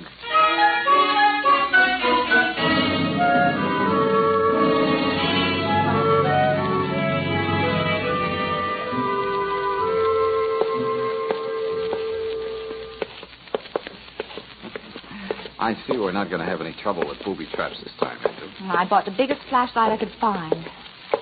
George, Yeah? have you any real reason to believe Sterner didn't poison that dog? No, Brooksy. It could be that Miss Newcomer or Wilton used the dog as an excuse to get me out of the picture. I might be getting too close to the truth. George! You're a madman. I can kill you. I told you to stay away from me. No! You didn't go after me, but you never did. Let go of him, Beasley. Cut it out. Crazy firebug, I'll drag him out the street by his neck. Told you to let him go, but you don't seem to understand. All right. Beasley was in here when I opened the door. They're all against me, but I'm stronger than all of them put together, and I'll show Keep them. quiet, Sterner. What's this all about, George? Let's find out. Well, I was waiting for him here. I had enough of this nonsense. If something happens to him in here, the insurance company's going to be responsible. Well, you don't have to go about it that way, do you, Beasley? Oh, there's no use talking to this loon. All he can do is babble about me taking him away from his wife. What kind of talk is that? Look, George, I found this on the floor. Huh? This spool of wire belong to you, Sterner? Mine? Oh, no. I never saw it before. Okay. I don't know about you, Valentine, but I'm through coddling him. I'm going to the police and have him thrown out and kept out. No, you can't. I've got to stay here with Irene. Come on, Brooks, get outside. I've got to stay here. George, it's cruel to leave him in there like that all alone. I'm not leaving him, Angel, but there's something I want you to do. Yeah, what's that? Get a list of all the newcomer tenements. Then drop by each one and write out a detailed description. Well, that'll take some time. Well, hop to it. I have a few things to do myself. Valentine, you know I just can't go and lock Sterner up for the night. Find an excuse, Lieutenant. I want to prove that even with Sterner locked up, there'll still be a fire tonight as scheduled. I'm sorry, no can do. Miss Newcomer, get a warrant sworn out against Sterner for poisoning your dog. You want to see him in jail, don't you? And what will he do to me when he gets out? Oh, no, I won't. George, you're just guessing. You couldn't tell just by looking at this list. The answer to everything is right here, Angel. Tonight there's going to be a fire at 63 Ferris Street.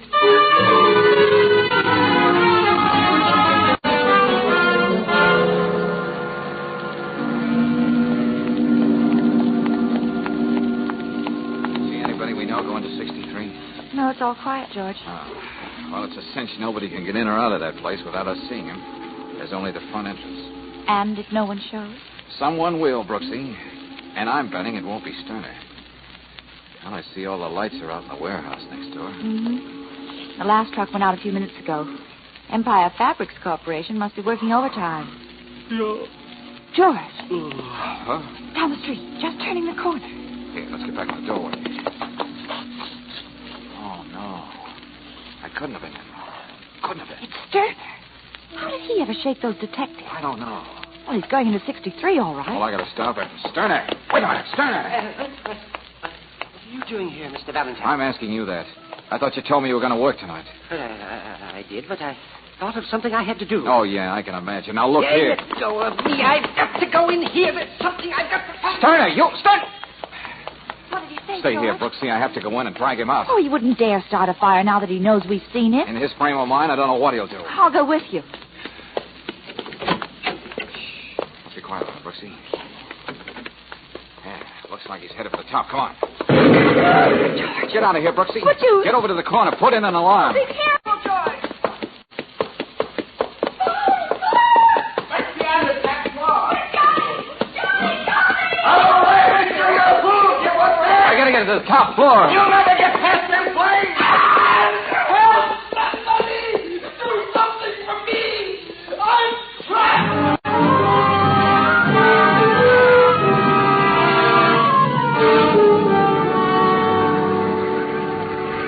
Now listen carefully, Sterner. We're trapped here on the top floor, but there's a window just below this one. Yes. I'm going to let you down outside as far as I can, then I'll swing you in. No, I'm afraid. You prefer the fire? No, I'll do it. Anything you say. All right, now climb outside. Don't worry, I won't let you fall. Yes, but you... I'll take my chances with this drain pipe.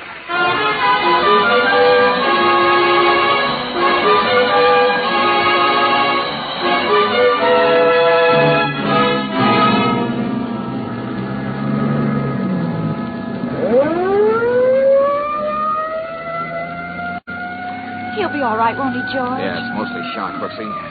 Once they get Sterner to the hospital, he'll be okay. Oh, the way he kept mumbling about his wife. Finding an answer here tonight. Just one more errand for you, Angel, and we can call it a day. Yeah, what's that? Get hold of Lieutenant Riley and meet me at the hospital.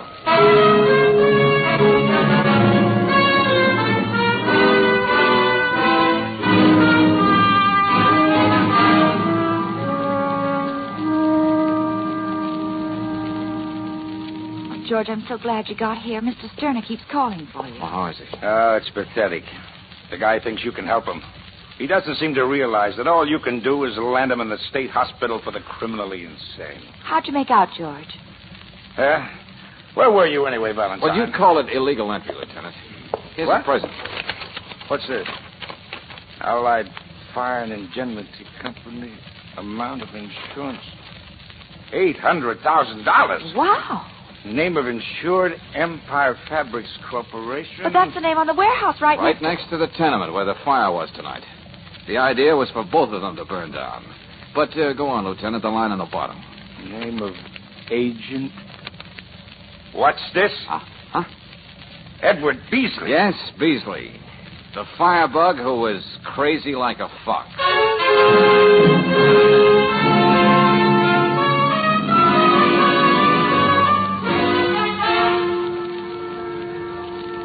Yeah, would have done your heart good, Angel, to see Beasley. Yeah, Miss Brooks. He folded right up when I shoved that policy under his nose. Well, George, just what was the racket? I don't quite understand. Well, Beasley took advantage of a tragedy. When Sterner began to hound Miss Newcomer, Beasley saw a chance to create the myth of a firebug. He knew the Empire Fabrics people were having money trouble, so he cooked up a deal to split the insurance money with them. Well, I'd say it was pretty slick if it weren't so, well, grim. Beasley phoned Sterner and tricked him into showing up at number 63. If Sterner died in the fire, everybody would say the pyromaniac was caught in his own trap. No doubt about it being a professional job.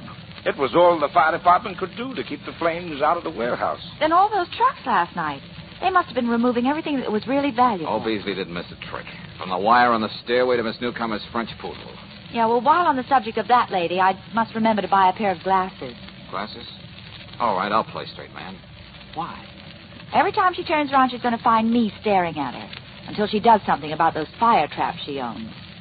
Say, incidentally, what's the penalty for driving someone batty? Well, in this case, Miss Brooks, the biggest bouquet of roses you can buy on a cop's pay.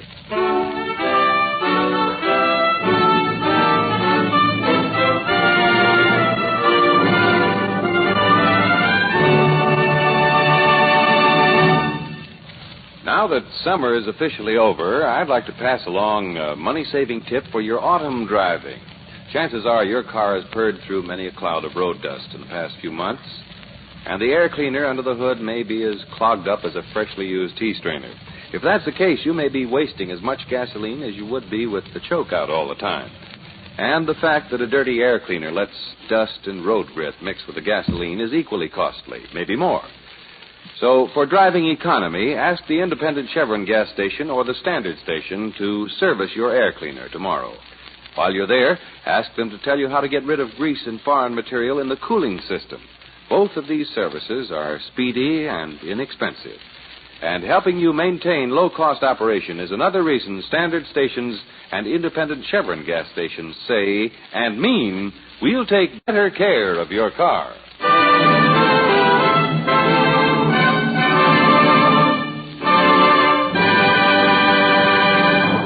Next week, when you tune our way for another adventure of George Valentine, you'll find George faced with a new problem and a new client. Dear Mr. Valentine, I know I must be about 18, but I may as well have been born yesterday. My mind doesn't go back any further than that. I don't know who I am or what I might have done. I'm in trouble, Mr. Valentine, so please hurry.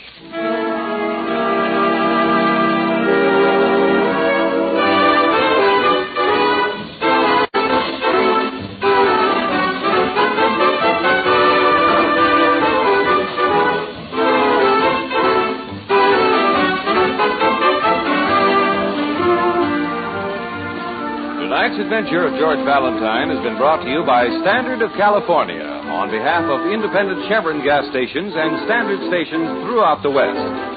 Let George Do It stars Robert Bailey as George with Frances Robinson as Claire. Wally Mayer appears as Lieutenant Riley. Tonight's story was written by David Victor and Herbert Little, Jr. and directed by Don Clark. Also heard in the cast were Howard McNear as Sterner, Sarah Selby as Vivian, Pedro de Cordova as Wilton, and Franklin Parkler as Beasley. The music is composed and conducted by Eddie Dunstetter. Your announcer, John Heaston. Listen again next week, same time, same station, to Let George Do It.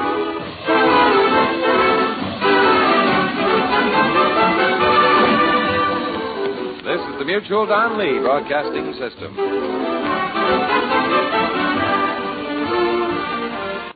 Welcome back. You know, I can't help but get the feeling that we're missing out on some source material. A few weeks back on Johnny Dollar, there was an episode, it was made about a year after this, called The Little Man Who Wasn't All There.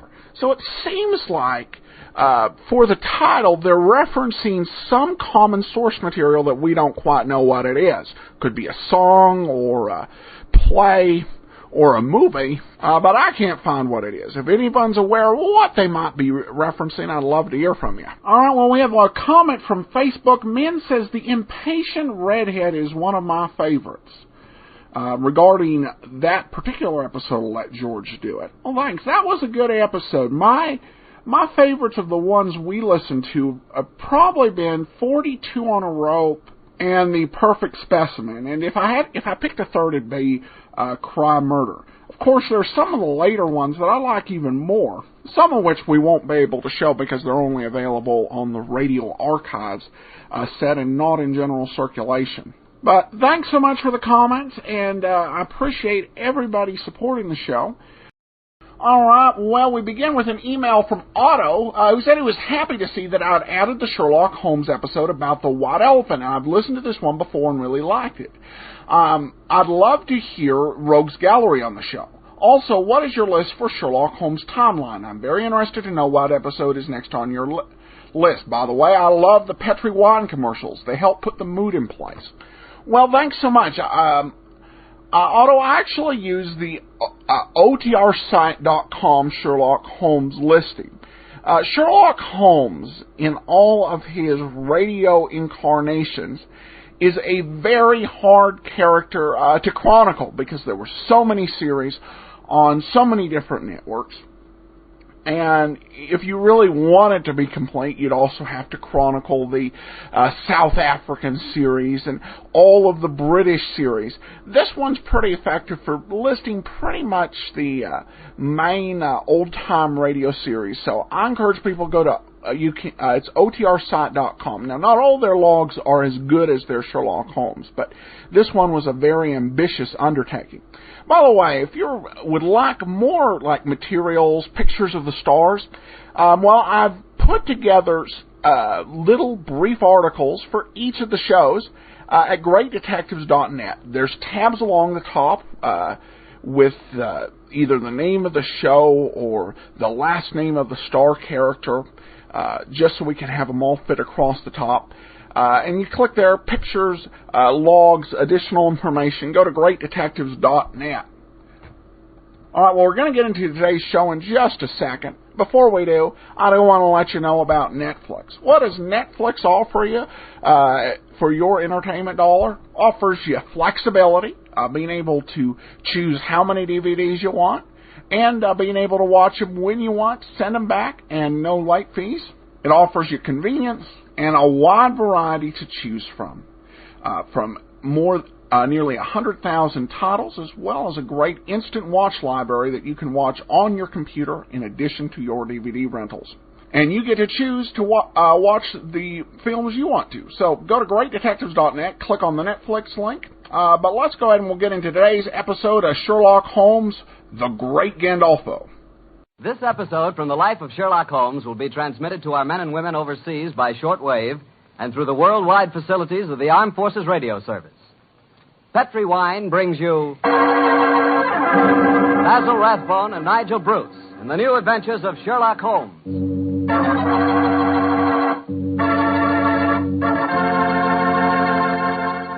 The Petrie family, the family that took time to bring you good wine, invites you to listen to Dr. Watson tell us another exciting adventure he shared with his old friend, that master detective, Sherlock Holmes. And I'd like to tell you about something Dr. Watson shared with me the other night, some Petrie California sherry. Did you ever have a glass of Petrie sherry before dinner? Well, that's a swell time for it, because that Petrie sherry is the best beginning a good meal ever had. What a wine. You don't have to serve it in fancy wine glasses either. Not Petrie sherry. That wine would taste wonderful if you drank it out of a water glass. You can just taste those sun-ripened grapes. And incidentally, if you like your sherry dry, not sweet, then just do what I do. Ask for Petrie Pale Dry Sherry. It's a good idea to always have a bottle of Petrie sherry in the house because it's just the thing to serve when company catches you unprepared. And believe me, you can serve that Petrie sherry proudly because it's a fact that the name Petrie is the proudest name in the history of American wines.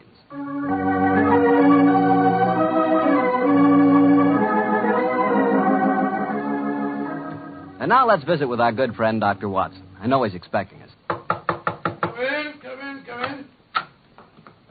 Good evening, Mr. Bartell. Evening, Doctor.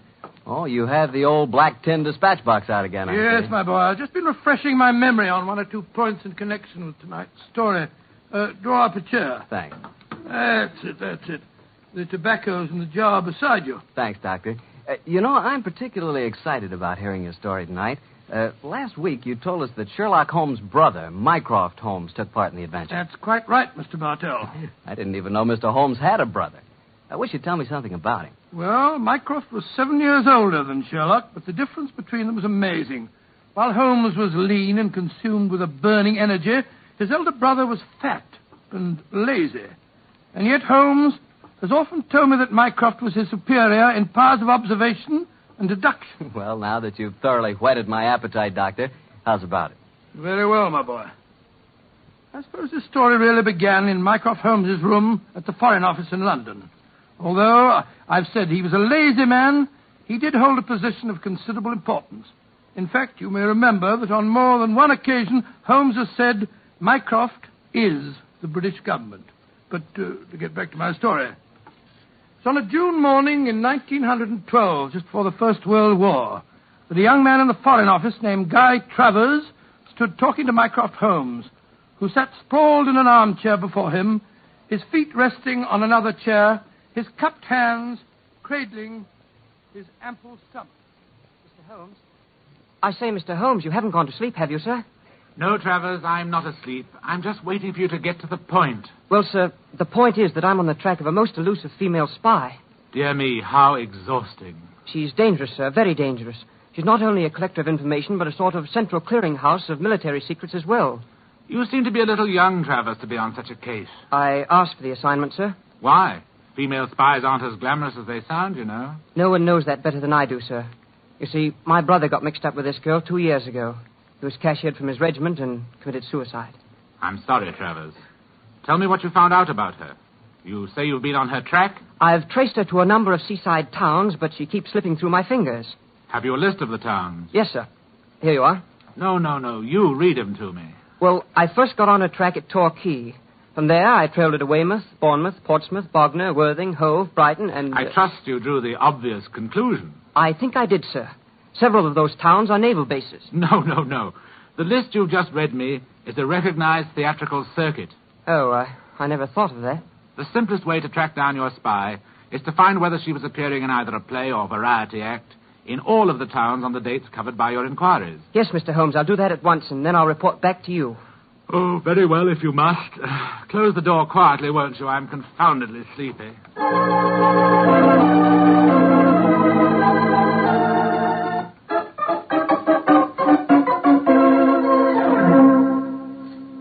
Mr. Holmes? Mr. Holmes, you haven't gone to sleep again, have you, sir? Oh, it's you, Travers. Well, what did you find out? A great deal, sir. The only theatrical show that was appearing at all of those towns was a magician's act called The Great Gandolfo. I trust you went and saw the performance. Yes, sir. Last night at Hastings. And? The magician's assistant was a girl who looked exactly like the one I saw my brother with 2 years ago. Did you go backstage and talk to her? Yes, sir. But it's a funny thing. For though she looked exactly like the other girl, I swear she isn't the same one. This girl seemed utterly charming and sincere when she told me she'd never heard of my brother. That's the danger of putting you young fellows on a case of this kind. A beautiful woman and a good actress can fool you 9 times out of 10. What's your next move, Travers? Well, sir, I was hoping perhaps you might come down with me and see the act. It's playing at Eastbourne tomorrow. It's not very far, sir. Stir my 20 stone. leave the comforts of my office and club to track a spy. No, my boy. However, your mention of Eastbourne gives me an idea. Yes, sir? My young brother Sherlock is living on a bee farm a few miles outside Eastbourne. He might help you. He's a great detective, isn't he, sir?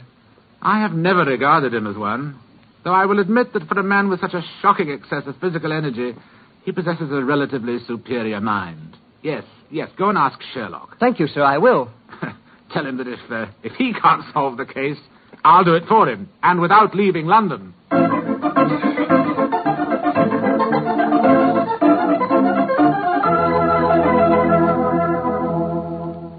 And so, Mr. Holmes, I did as your brother suggested and came down here to Eastbourne to tell you about the case. I quite understand, Mr. Travers. Very interesting story it is, too, my boy. I'm certainly glad that I happen to be staying down here with you, Holmes. You will handle the case, of course. I'm undecided, old fellow. The problem presents some interesting possibilities, and yet my life here among the bees has taken on a pleasant and soothing pattern. Oh, I hate to disturb it. Oh, come, Holmes. It'll be good for you to get away from your wretched bees for a few days. I forgot to tell you, Mr. Holmes. As I left your brother, he told me that if you couldn't solve the case, he'd do it for you, without leaving London. Dear old Mycroft. He meant that as a challenge. Hand me the paper, will you, Watson? Yeah. Thanks, old chap. Oh, what are you looking for? The amusement guide. Here it is. Devonshire Theatre, Eastbourne, twice, nightly varieties, 6:30 and 9, the great Gandolfo, King of Magic. You mean you'll come to the theatre with me tonight, Mr. Holmes? Certainly. I can't allow Mycroft's challenge to go unanswered, and I'm sure that Dr. Watson will accompany us when I tell him Miss Sissy Gitana is also appearing on the bill singing, an old favorite of his. There was I waiting at the church, waiting at the church, waiting at the church. Lord, how it did upset me. All at once, he sent me round a note. Here's the very note. This is what he wrote. Can't get away to marry you today. My wife won't let me.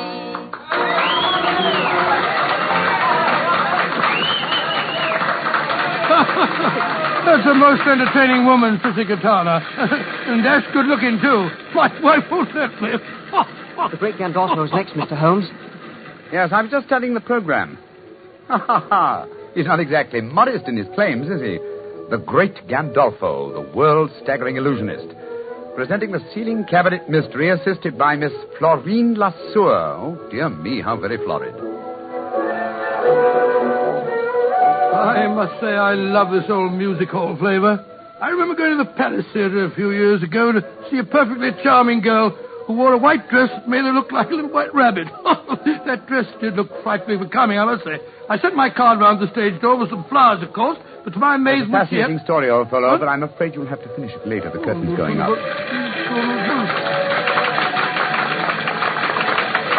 There he is. That's the great Gandolfo. By Jove, this assistant's very attractive, isn't she? Listen. Ladies and gentlemen, it gives me great pleasure to be here before you tonight. I may say that the ceiling cabinet mystery that I am about to present has entertained and perplexed half a dozen of the crown kings of Europe, together with their queen. Go on, don't talk so much. Get on with the trick. And I may say, I'm hoping that you, ladies and gentlemen, will give me the same courtesy and attention that was given me by the royalty I have just mentioned. Now, before I present my illusion, I should like to ask for 2 volunteers from the audience who will come up here beside me on the stage so that I may be watched. Two volunteers, please. Wait for us here, Mr. Travers. Very well, Mr. Holmes. Come on, Watson. You mean that we're going up on the stage? Yes, it's a wonderful opportunity. Do I see 2 gentlemen rising? Splendid. 2 gentlemen are coming up from the audience. 2 gentlemen that I have never seen before. Watch the step, please. That's it. Over the footlights and on to the stage. That's right. And now, sir, have you ever seen me before? Never. And you, sir? Don't be afraid to speak up, sir. No, I haven't. Miss LeSueur, please see that the gentlemen are seated. I thank you. Now, ladies and gentlemen, I want you to watch me closely. You will observe that there is a wooden cabinet on the stage. There is also another cabinet of the same shape and size hanging high above me, which you can all see. A glass of water, please, Miss LeSueur. Oh, go on. Put a stock in it. What did you say, sir? You heard. You ain't got claw ears. We will dispense with the glass of water. Now, my assistant, Miss Florine LeSueur, will step into this cabinet on the stage. I want you two gentlemen to watch very closely.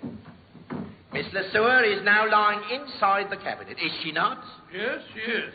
Very well. I close the lid. So, I lock it with these bolts. And now, I ask one of you gentlemen to attach this padlock to the box. You, sir, will you oblige me? Very well. I thank you. And now, ladies and gentlemen, before your eyes you have seen Miss LeSueur enter a cabinet on this stage. A cabinet that has been bolted and padlocked. You can still see the duplicate cabinet hanging above me by an attachment of wires and pulleys. I now count a 1, a 2, a 3, and fire this revolver at the cabinet above me. Now, if you two gentlemen will kindly help me, we will lower the ceiling cabinet to the stage.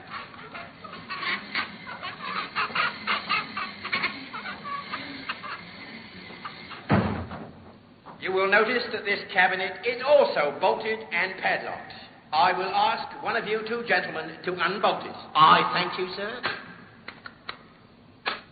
And to this gentleman, I shall hand the key of the padlock.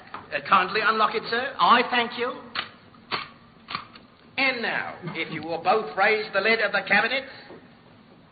And here, ladies and gentlemen, is Miss Florine LeSueur.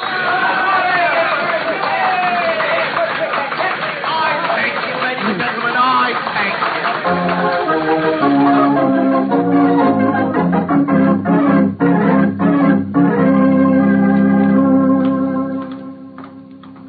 Why did we have to leave, Holmes? I was having a wonderful time. Sorry to beg you away, Watson, but there's work to be done. Mr. Holmes, if you want to go backstage, I'll introduce you to Miss LeSueur. Oh, that's a splendid idea. Before we do that, Mr. Travers, there's one important fact I want to know. What is it, sir? I presume you have a dossier of the available facts concerning this spy? Yes, sir. Everything that we've been able to find out.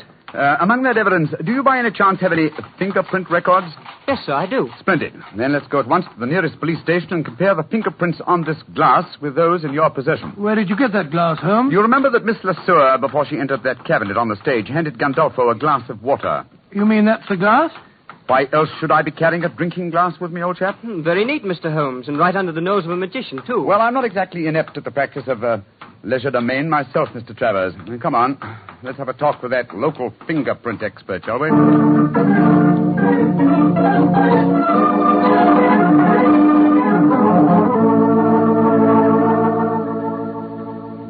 Mr. Holmes, the fingerprints on this glass you brought me are not the same as the ones shown in this record. You're positive? Oh, absolutely, sir. Just as I thought. I'm much obliged to you. Always glad to help a gentleman like you, Mr. Holmes. Thank you, and good night. Come on, Travers. Watson?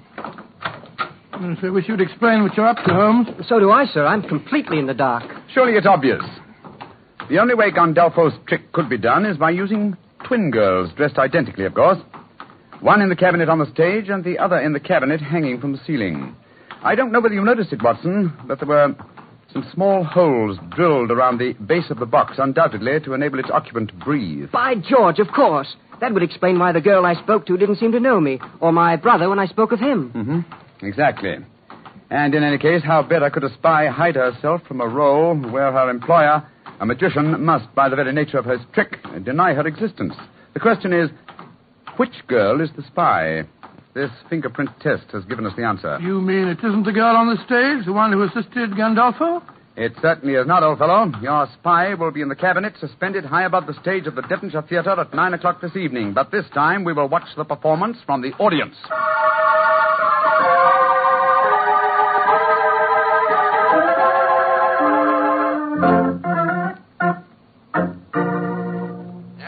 Watch me closely, ladies and gentlemen. There is no deception. 1, a 2, a 3. And now, if you two gentlemen will kindly help me, we will untie the ropes and lower the ceiling cabinet to the stage. Holmes, we mustn't let her get away. Don't worry, old chap. But keep your eyes skinned. You may have a surprise for us. And I will now ask one of you two gentlemen to unbolt the cabinet. I thank you, sir. And now, if this gentleman will take the key and unlock the padlock, I thank you, sir. And now, if you will both raise the lid of the cabinet, I thank you. And here, ladies and gentlemen, is Miss Florine Lassewer. Miss Lassewer, step out, please. Miss Lassewer, bring down the curtain. It's been an accident. Come on, Watson. Let's get up on the stage. Right, you are, Holmes.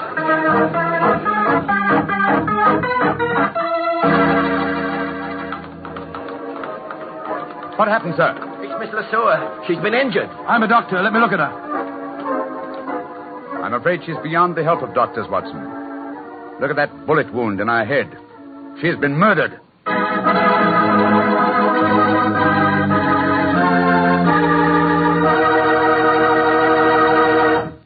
We'll hear the rest of Dr. Watson's story in just a few seconds, so I'm just going to make a very quick suggestion. If you like good food, who doesn't, you'll find that good food always tastes better when accompanied by a good glass of Petri wine. And Petri makes wonderful mealtime wines. If you like a red wine, to go with any meat or meat dish, you really like Petri California Burgundy. And if you prefer a white wine to go with chicken or fish, you couldn't ask for a better one than Petri California Sauterne. Remember those two wines, huh? Petri Burgundy and Petri Sauterne.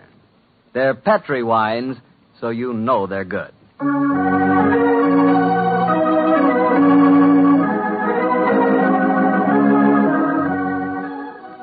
And now back to Dr. Watson and tonight's new Sherlock Holmes adventure, The Great Gandolfo. What happened next, Doctor? You just got to the part where you and Sherlock Holmes on the stage of a vaudeville theater were examining the dead body of one of the great Gandolfo's assistants. That's right, my boy. As you can imagine, the excitement was intense. The local police were soon at the theater, and the officer in charge, a certain Sergeant Buff, seemed to take a very great personal dislike to Sherlock Holmes. The great Sherlock Holmes comes out of retirement to teach our police force how to handle a case, does he? Sergeant Buff, you're being ridiculous. I'm not trying to teach the police anything. You follow your own line of investigation, and I'll follow mine. And supposing I say I don't want private detectives poking their nose into a police investigation? Then, my good man, I shall report your conduct to the local chief of police and obtain the necessary permission. No need to get uppity about it, Mr. Holmes, but too many cooks spoil the broth, you know. Oh, an extremely profound remark, Sergeant. And now, if you'll excuse me, I've work to do. And so have I. And we'll see who gets to the bottom of this first. I'm going to Gandolfo's dressing room. Holmes, I'm worried about the dead girl's twin sister. I've been looking for her everywhere, and no one seems to have seen her since the tragedy occurred. Naturally, my dear chap. You would hardly expect her to reveal the secret of the cabinet trick by exposing the fact that the dead girl had a twin. But I never thought of that. But we saw her there on the stage when the trick started. Seems to me that she's in great danger. She is in very great danger. But don't worry. I've taken the precaution of having her guarded. Oh? How, Holmes? I'll explain that to you later. In the meantime, we have to work fast. It appears that Sergeant Buff is out to try and show me up by solving the case first. That makes the second challenge I've received today.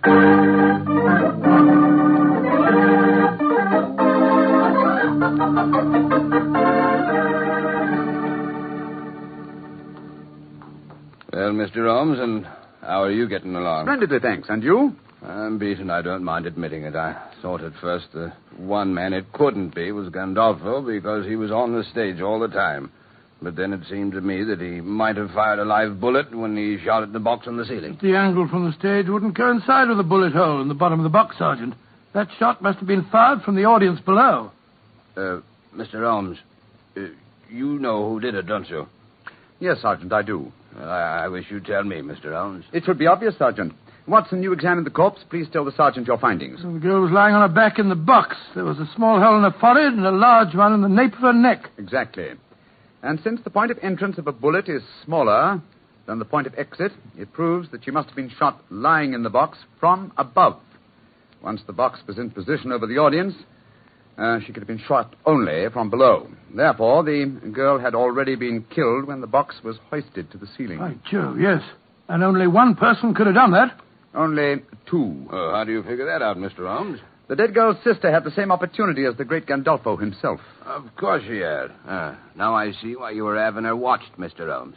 If you'll excuse me saying so, sir, I'm beginning to think it's a good thing you're on this case after all. Oh, that's very generous of you, Sergeant.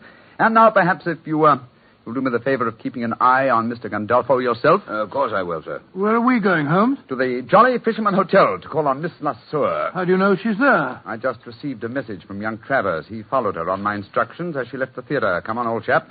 There's no time to be lost.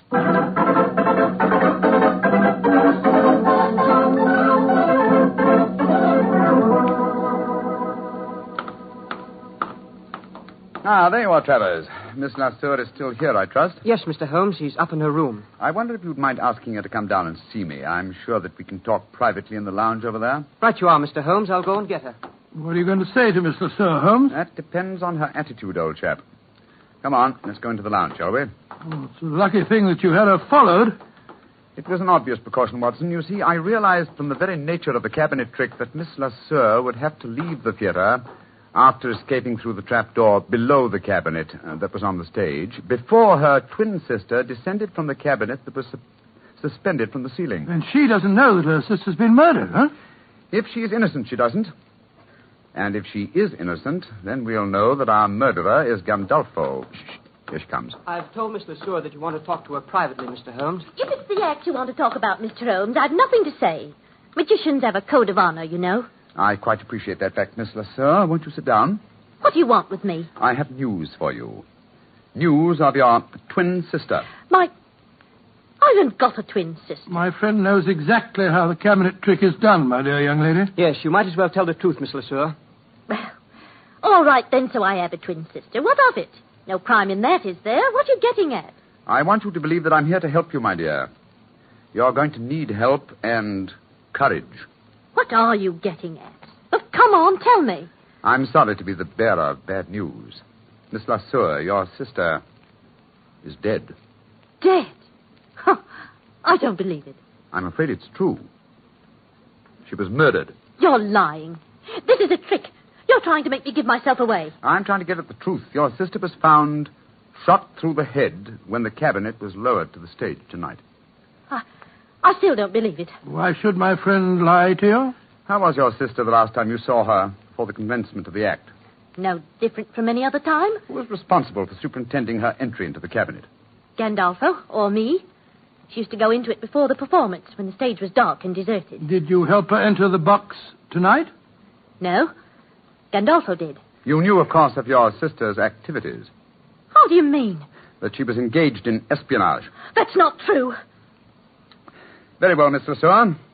If you won't be honest with me, I'm afraid I'll have to turn you over to the police. I think you'll find their methods are a little more crude than mine, though. The police?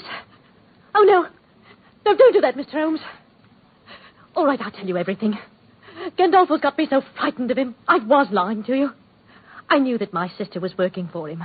I tried to stop her, but she loved money. And Gandolfo gave her plenty of that. They had a row before the show tonight. She knew you were on the stage at the first performance, Mr. Holmes. Gandolfo had spotted you, too, because she was frightened. Said she knew you'd catch her, and she wanted to run away. Gandolfo told her that she had to appear tonight, and they were still arguing about it when they left the dressing room. The dirty swine killed her because he was afraid she'd give him away. And now he'll kill me, too. Don't worry, my dear. The great Gandolfo will be beyond the help of magic before this night is out. Yes, he'll be behind bars where he belongs. Travers. Yes, sir. Stay here with Miss Lasseur, will you? We'll be back later. At the moment, there is unfinished business awaiting us at the Devonshire Theatre.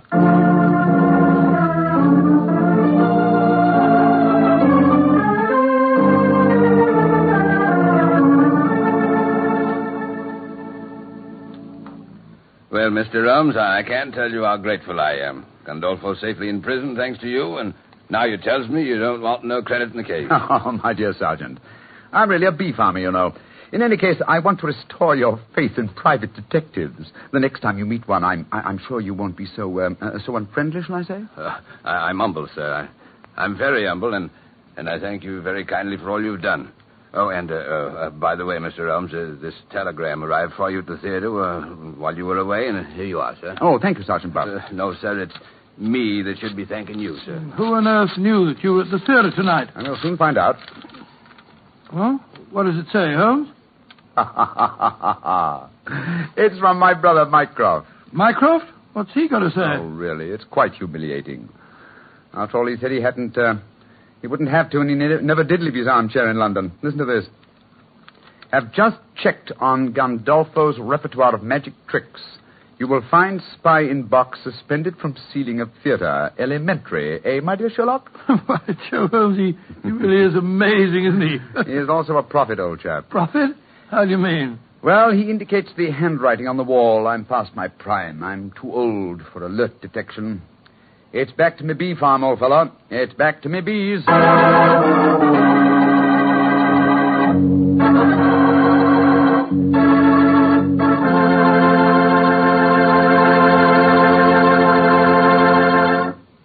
Well, Doctor, that was a swell story. I bet it was an interesting case to work on. Yes, it certainly was. I've always had a fancy for the theater, you know.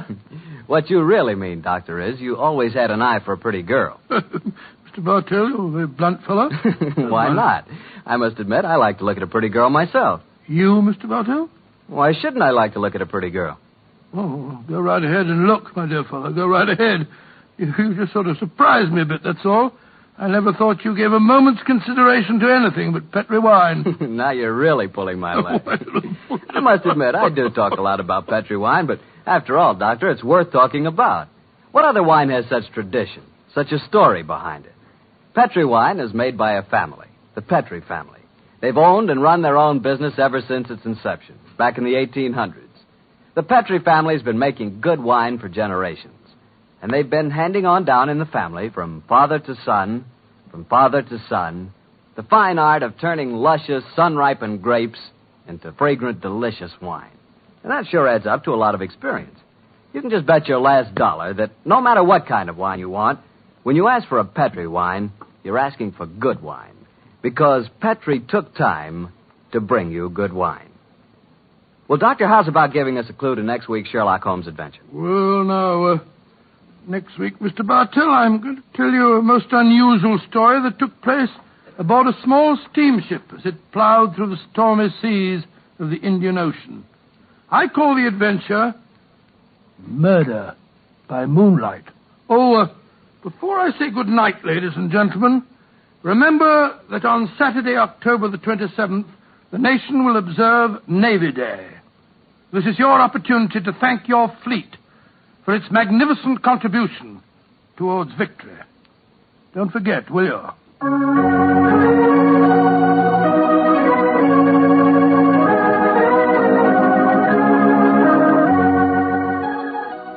Tonight's Sherlock Holmes adventure is written by Dennis Green and Anthony Boucher and was suggested by an incident in the Sir Arthur Conan Doyle story, The Second Stain.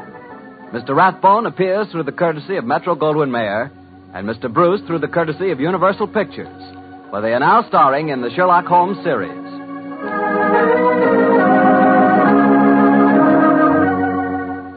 The Petri Wine Company of San Francisco, California, invites you to tune in again next week, same time, same station. This is Harry Bartell saying goodnight for the Petri family. Sherlock Holmes comes to you from our Hollywood studios. This is the Mutual Broadcasting System.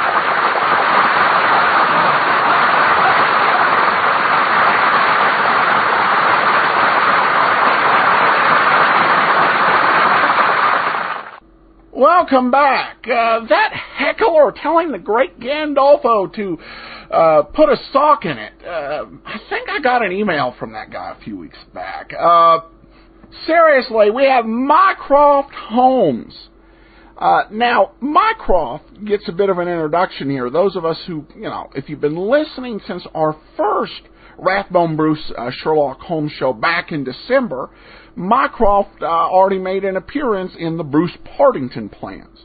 However, this was the Mutual series, plus Harry Bartell hadn't been there for a Mycroft Holmes appearance. Mycroft Holmes is a fascinating character. Mycroft is very reminiscent of Nero Wolfe. And some have suggested a relationship between Holmes and Wolfe. Never any proof that Wolfe, that Rex Stout, who wrote Nero Wolfe, intended that. But it's not hard to imagine how Mycroft Holmes could have been a subconscious inspiration for the character of Nero Wolfe. They're very similar, and that comes out in this presentation. It's also, though he weighs a little less than Nero Wolfe at 20 stone, which in U.S. measurement is 280 pounds, just slightly under Nero Wolfe's weight. Once again, though, we also saw a script or an idea very similar to something used on Box 13. When I heard this plot, it reminded me in so many ways of the Great Torino from Box 13. That was actually, I believe, the 10th episode of Box 13 we did. So once again, we see the script reusage element at work, but still a good show, and there were enough differences from the Great Torino to make it pretty interesting. I'll go ahead and upload an unhosted copy of the Great Torino to the app and to the extra site, premium site, for people to be able to make their own comparison if they'd like. Everybody else, can just go back in the archives or go to greatdetectives.net, click on the link there on the Box 13 page. And a simple comment from Laura: love Sherlock Holmes. Well, thanks, Laura. Before we do get into today's episode of yours truly, Johnny Dollar, I do want to let you know about a special big deal promotion going on at JohnnyDollarAir.com, which is Priceline. For a limited time only, if after making your Priceline.com name your own price rental car reservation up until 24 hours before the pickup time, you find a better publicly available price on another website for the same rental car brand, car class, pickup and drop-off location, and pick-up and drop-off dates and times, you just call Priceline, and they will refund 100% of the difference between what you found on the other website and what you got from Priceline, and give you an additional $20 refund on your credit card. In addition, for customers with U.S. billing addresses, they'll give you a coupon for $50 off your next purchase of a 2-night or longer Priceline vacation package. So go to JohnnyDollarAir.com or just go to GreatDetectives.net and click on the link I've got on the sidebar to provide more information. And that ends on June 2nd. The Disappearance of Bruce Lambert, or this episode is also known as The Archaeologist. We'll take a listen and then we'll come back. Time now for Edmund O'Brien as Johnny Dollar. Why in the world are you down here, Dollar? Your train leaves in 45 minutes. Well, I'm taking a quick refresher course in ancient history. You're sending me out to find a missing archaeologist, aren't you? Well, I want to be able to talk his language in case I find him alive.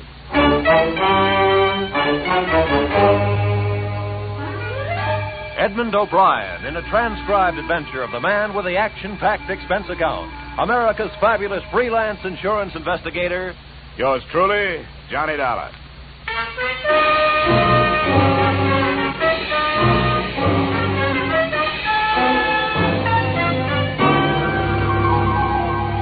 Expense account submitted by Special Investigator Johnny Dollar to Great Corinthian Life and Liability Company, Hartford, Connecticut. The following is an accounting of my expenditures during my investigation of the disappearance of Bruce Lambert, the archaeologist who never should have left his tomb. Expense account item 1, $7.50 railway and taxi fare from my Hartford apartment to room 317 Brighton Arms, New York City, a hotel whose front rooms had a depressing view of an 81st Street mortuary.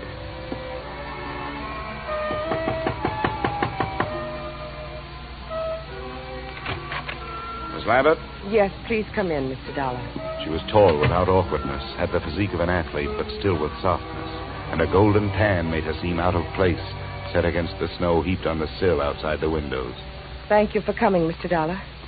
I realize that mine was a rather unusual request to make of an insurance company. Not at all, Miss Lambert.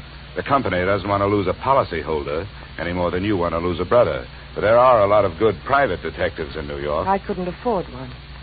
I had thought of notifying the police, but I realized that Bruce's case would be just one of many to them. They're so impersonal.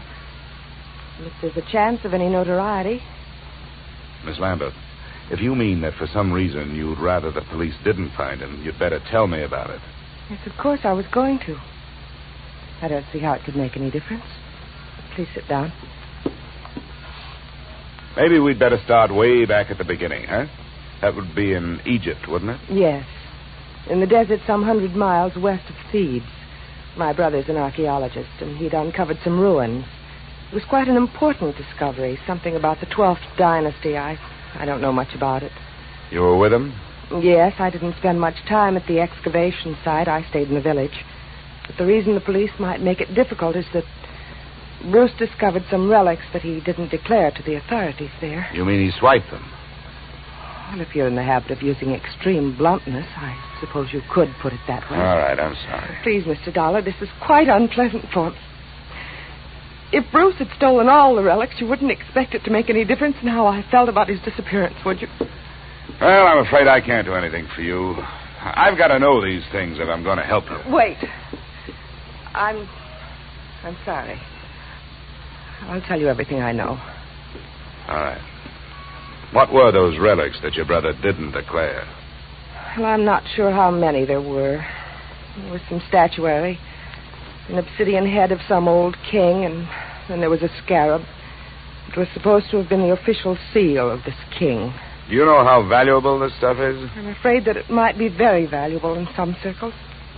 That's what I was afraid of, that someone harmed Bruce or even... But there's so many things to be afraid of. He isn't strong. Maybe even his mind. He was injured quite severely in a traffic accident in Alexandria just before we left Egypt. I've got to find out what could have happened to him. Oh, come on. We can't find out this way. What does your brother look like? Is he light or dark? Here's a snapshot. Oh. He's blonde. His hair is straight and was quite long when I last saw him. And that was 4 days ago? Yes. The day our ship docked, I was arranging for my luggage. He just disappeared. What else? What's his build? Slight, medium, heavy? Slight, I'd say. What about his clothes? Well, he was wearing a dark blue suit and a gray overcoat. The right sleeve of both would be empty, because his right arm and shoulder are in a cast. Uh-huh. A traffic accident. Yes, both were fractured. I wish I were able to be more help. But I've told you everything I know. He just vanished. Did he have any enemies that you know of? No, there's not even that. I can't let myself lose hope. But what can we do? How do you start looking for somebody with so little to go on? Before I answered her question, we started at the beginning again. The second run-through was pretty much like the first. But disappearance from a foreign ship in the port of New York is not as easy as the telling of it. I left the troubled Marcia, checked into an 8th-floor room in the Brighton Arms, where a phone call told me the North Fleet had already sailed. No hope of information there. So I headed for the U.S. Customs Office. Good afternoon. Mr. Nixon? Yes? Oh, my name is Dollar. I'm an insurance investigator. The girl outside said you could help me. I'd like to get some information on a passenger who arrived from Alexandria on the North Fleet. North Fleet. Well, I'd have to know the day of arrival and the name of the line. It was 4 days ago. They'd made it... that would make it the 20th. It's a British ship. North Fleet. Well, no. What was the passenger's name? Lambert. Bruce Lambert. Did he clear any luggage through customs? Bruce Lambert. Yeah. Witnessed the examination of one piece of luggage, a suitcase. Personal effects, one piece of statuary purchased in Alexandria. No duty. What address did he give you? Bruce Lambert. No street number. No hotel. The Brighton Arms. Oh, the Brighton Arms. Well, don't count on that.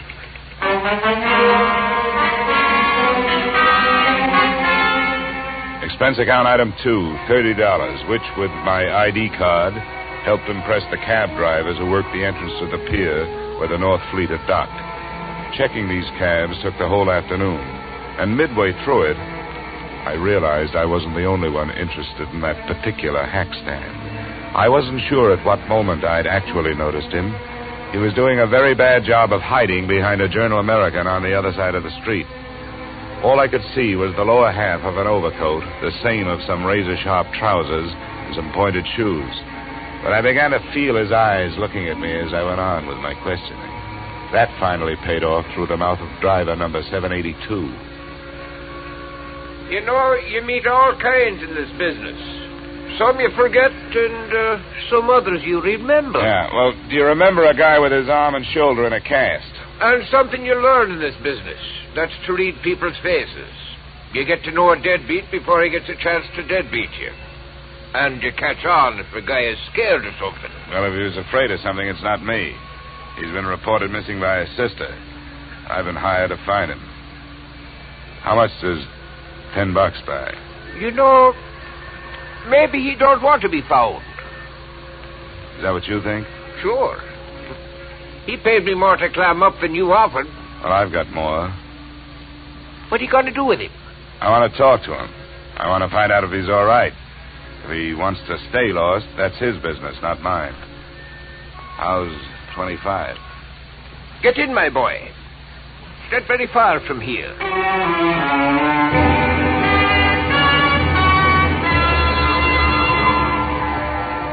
Our destination turned out to be an old red brick hotel near 39th Street between 10th and 11th Avenue. And it occurred to me that as an archaeologist, Lambert was running true to form. He'd even used some ruins to hold up in. One $5 bill brought the information from the room clerk that Lambert was out of his room, and another brought a pass key that let me in.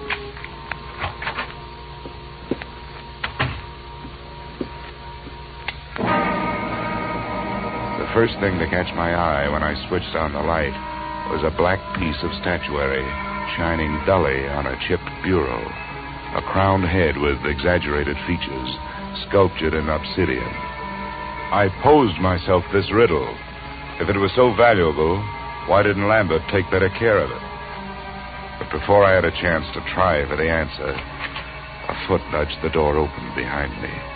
As might be expected, it was wearing a pointed shoe and was followed into the room by a slight yellow ivory-skinned man who rather resembled the black statue. I must thank you for leading us to the hiding place. Where is he? Well, that depends on who he's hiding from. It looks like it's you. Perhaps it is that you do not know where he is. Yeah, perhaps. I followed your taxi after you talked with those drivers. That was very smart. Where did you think I expected you to go? What's your interest in Lambert? You were employed by the girl to find him. How much does she pay you? I never talk money with a stranger. Perhaps we will not be strangers for long. The point of importance is that you have not yet found him. Mr. Drummond will pay you $2,000 to do so. Mr. Drummond is generous, but what makes you so sure I haven't found Lambert? Because he is not here. But that only means he's someplace else. Please, I have no wish for violence. Well, then put that thing away. In the first place, gunfire, even in this neighborhood, is going to bring the law. In the second place, that's a lady's gun. One of those handbag jobs. You know, you ought to be ashamed of yourself for carrying it. Please, I have no wish to use it. And get rid of it.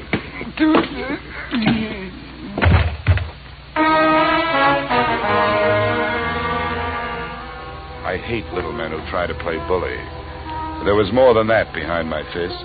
I figured I could learn to know him better if he was quietly stretched out on the floor. I was half right. An Egyptian passport told me that his name was Ammon Hyksos. Hometown, Alexandria. There was nothing else. I could turn Hyksos over to the police on an assault charge, or I could wait until he woke up and try knocking some information out of him. But I didn't do either. I left him there in the lobby. I gave a message to the room clerk for Lambert, telling him to stay out of his room when he came back and to phone me at the Brighton Arms.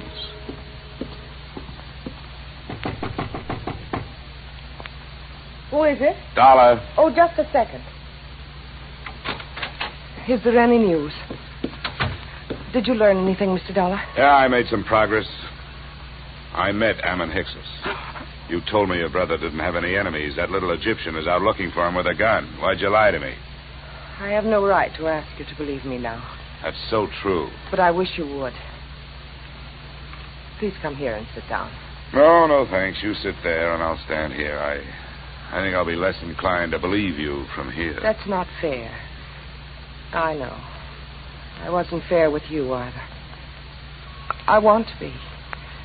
But there are some things I just can't tell you. Why not? Well, I can't tell you that either. No, nuts. Women like you make everything tougher than it should be. You demand all, but you give nothing. You ask to be trusted, and you won't trust. You make yourselves look soft when you're as hard as steel. You've got warmth, but you only turn it on when you get something out of it. You're wrong. I was trying to help him. Or us. I had to lie. Look, I started this thing wanting to help you. There was something personal about it. But you wanted me to do things your way and not mine. Well, we just stopped doing that. Please leave me alone. Just go away.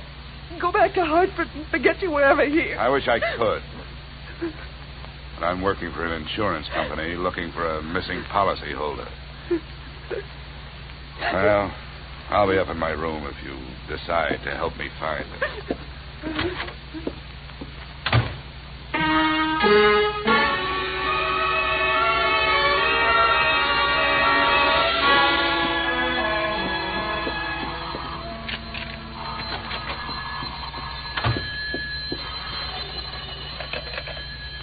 Yep. Is this Mr. Dollar? That's right. This is Bruce Lambert. I got your message to call. Where are you now? Not so fast. There were 2 attempts on my life while I was on my way here from Alexandria. I'm not anxious to tell anybody where I am. How did you get into this? Marcia called your insurance company when you took the run out. They hired me. Good for Marcia. Is she all right? Well, that depends on your point of view.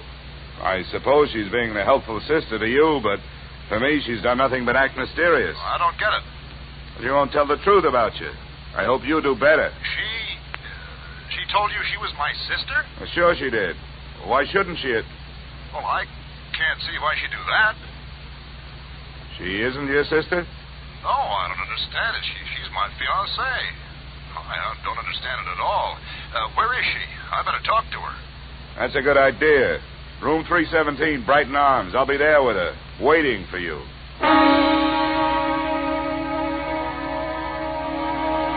Which, in a way, was how it worked out. Except that I waited for him in the corridor outside her room. I left Marcia where I found her. She was on the bathroom floor, where she died from wounds inflicted by the proverbial blunt instrument, and where her lies had died with her.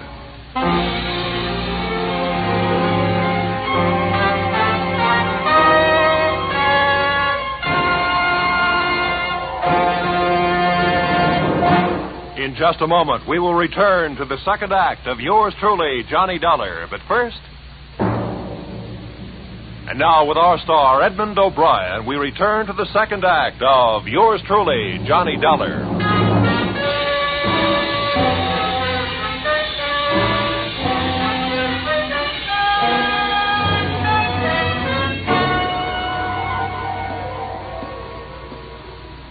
Bruce Lambert?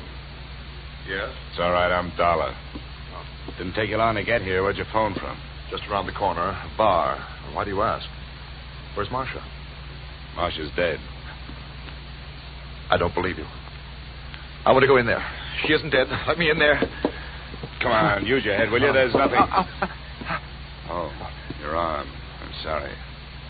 Look, you don't want to go in there. Believe me, you don't. There's nothing you can do for her. She can't be dead. She can't be. Come on. Where? Why? I want you to come up to my room with me. You've got to do 2 things. First, give me every reason you can think of why this should have happened. And then, before the police get here, you'd better start rehearsing a story of your own.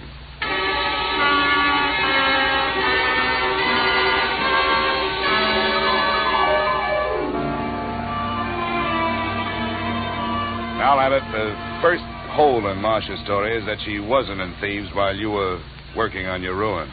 That's right. I didn't even know her then. I met her in the hospital in Alexandria after my accident. I was there for 2 months, you see. She was my nurse. But she did know about the relics. That statue and the scarab that I haven't seen. Oh, yes, here it is. This is the scarab. Oh, yes, she knew. We talked about my little deceit. Well, how little is it, really? You talk about 2 attempts on your life. Now we have actual murder. You'd better let me have that scarab. Oh, yes, of course. But surely you don't think the relics are at the bottom of this? They're rare, but not valuable enough for this. Unless someone knows more about them than I do. I doubt that. I've made a thorough study of the 12th dynasty and King Amenemhet III. It's a carving of his head. What do you know about a man named Ammon Hyksos? And another whose last name is Drummond? Hyksos? Ammon Hyksos? Do you know him? Does it ring any kind of a bell? No, I'm afraid not. Drummond means nothing. Oh, all right. Let's try the 2 attempts on your life. What about them? Well, they happened on the nights of the 17th and the 18th. Both of them could have been accidental, except that, well, the same small man stood near me both times. It would be too much for me to hope you could describe him, I suppose. Well, it was dark. Well, both times I was on the promenade deck, and something heavy was thrown or pushed from the deck above. I reported the second one, and the ship's officer apologized for the carelessness. But you thought enough of it to disappear? Oh, well, I certainly did. Instead of going to the police? Yes. Oh, I suppose it was wrong, but you must understand, I was desperate. Well, we'd better go down to the 3rd floor. I hope the police think more of your story than I do.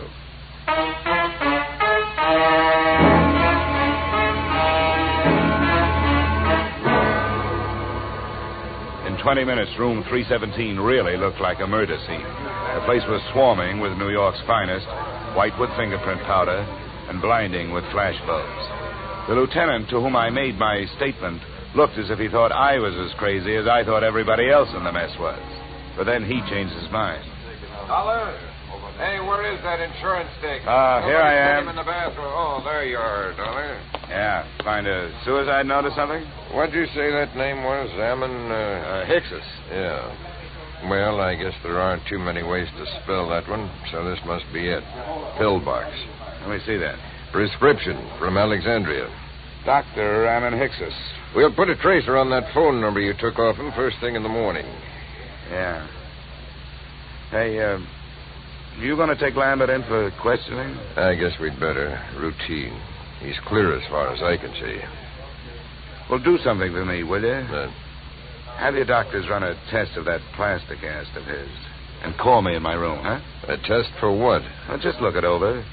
It would make a handy blunt instrument, if nothing else.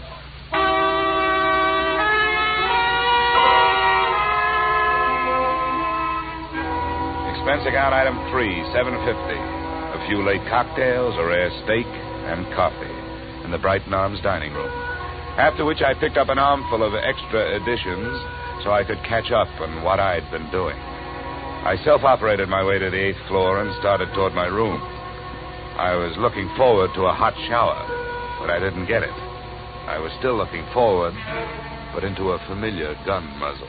This is the one, Garrett. Ah, yes, Mr. Dollar. May I introduce myself, sir? Garrett Drummond at your service. Our meeting has been postponed too long. Well, there's a difference of opinion on that. You will please open your door. How can I refuse that pint-sized invitation you're still carrying?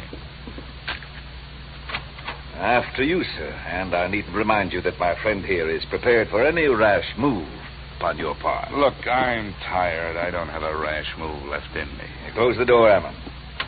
I suggest that you sit there, Mr. Dollar, in that unsightly straight-back chair. Thanks a lot. And now, sir, I shall plunge right to the point. Where is that scoundrel, Bruce Lambert? Well? I think I just decided that I don't know. Please, we have no wish for violence. You always say that with a gun in your hand. Well, let's get started. You make your pitch, I'll make my refusal, and we'll see where we go from there. I have already made what I consider to be a generous offer for so unimportant a bit of information as merely the whereabouts of Lambert. $2,000. But if it will expedite matters, I am prepared to expand my offer by another 1,000 on the spot, sir. The higher you bid, the greedier I get. What makes Lambert so important to you? A problem which is entirely out of your province, my boy. How much do you know of Egyptian legends, sir? Oh, no more than $1's worth. Ah, pity. A fascinating subject. Well, sir, Bruce Lambert has in his possession a certain object of great importance, both culturally and economically. Certain landowners in Egypt hold it in such high esteem, sir, that as a reward for its return to them, they would throw open to exploitation untapped oil fields, the richness of which would shake the very foundations of world economy. Are they shaky enough as it is? My boy, think what it would mean to a civilization fast approaching the depletion of its petroleum sources. New horizons, sir, a brave new world. Lambert owes to us all relinquishment of this object so that it may serve humanity. You're right. And it may be easier than you think. Splendid, sir. Where is he? Which relic is it? The black statue your playmate could have picked up for free? It is King Amenemhet's scarab that I would discuss with Lambert. I demand to know where he is. Why waste time on him? I've got the scarab. I find that most difficult to believe, Mr. Dollar. Well, I'll show it. No. Keep your hands away from your pockets. Ammon will save you the trouble. Ammon. Please remain still, Mr. Dollar. My wish is for peacefulness. Sure. Right coat pocket. He speaks truly, Garrett. Here it is. What's the matter, Garrett? You don't have that brave new world look anymore. I should be the first to admit, sir, that the lie has been put to the tale I created upon this useless gewgaw. But, Mr. Dollar, now that we are forced to fall back upon the truth, I remind you that it sometimes hurts. Your position has nothing... The desk knows I'm up here. Answered, Mr. Dollar. But be cautious. Unfortunately, I do not share Ammon's aversion to violence. Yeah? Dollar? That's right. This is Lieutenant Black. Say, was that a hunch you had about that cast of Lambert's? Why do you ask? Well, if it was a good one. The doctors won't let us take it off, but we cut into it. It was put on in 3 layers. The middle one was wrapped in narcotics. Yeah? Don't be so modest, Dollar. There must be $300,000 worth. No, sometimes it's a whole month before we get that much. Looks like the work of your friend, Dr. Ammon Hickses. Yeah. Oh, wake up, Dollar. I want to check Lambert's statement with yours. I'll have you there in 10 minutes. Goodbye. Okay. I commend you, sir, upon your show of intelligence. Who was it? The police. They're looking for Lambert. Oh, and what did they give as their reason? Narcotics. The story of a man bound for America who cracked up in a car, and while he was unconscious and being patched, said narcotics were put in his cast by a Dr. Ammon Hickses, probably assisted by a nurse named Marcia. But there is no proof. Ammon, we'll waste no time on evasion. Yes, we used the boy. A courageous scheme, but for that silly goose of a girl. She was the true conspirator and the traitor as well. She happened to fall in love with the guy. The romantic Atlantic crossing. An empty proposal of marriage suddenly becomes more important than actual coin of the realm. But enough of that. The police are looking for him, and odds teeth, so am I. Where is he? I don't know. Ammon, call his hotel on 39th Street. No, wait, my friend. The police must be watching that. Are they, Mr. Dollar? Well, that's where his personal things are. If I were the police, I'd be watching. Yes, we seem to find ourselves in such a position that we must at least pretend to see eye to eye, sir. Very well. We shall wait here. The chips are down, so to speak. Ammon. Yes, Garrett. Take the pistol. Into the bathroom with you.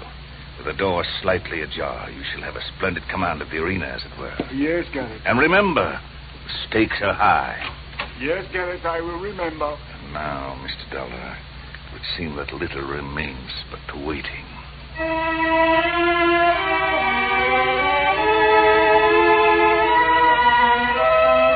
The waiting was more than enough. Drummond settled himself on the bed, facing the door, his pudgy hands folded over his bulging waist. I was still in the desk chair, facing him.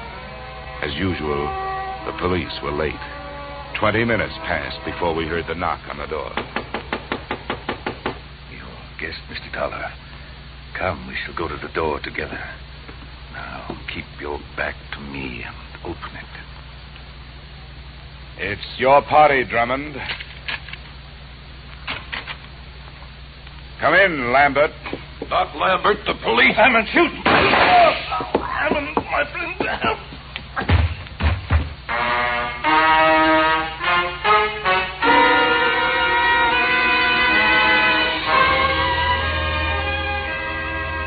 Drummond's wound wasn't half as excruciating as his call for help.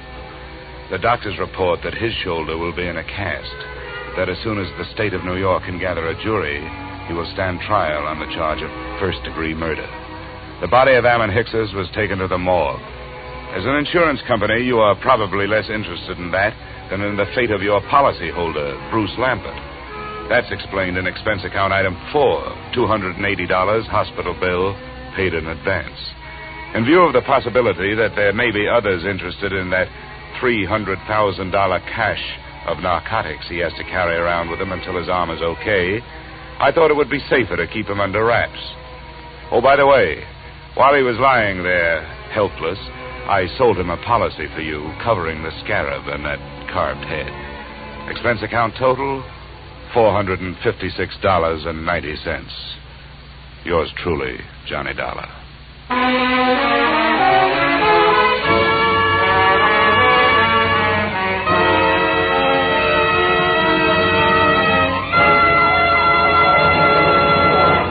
Yours truly, Johnny Dollar, stars Edmund O'Brien in the title role and is written by Paul Dudley and Gil Dowd with music by Leith Stevens.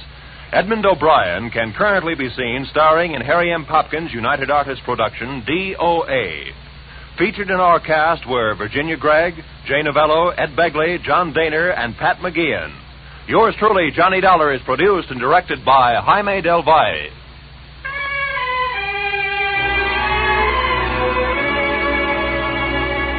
Join us again next week when Edmund O'Brien returns in another adventure of Yours truly, Johnny Dollar.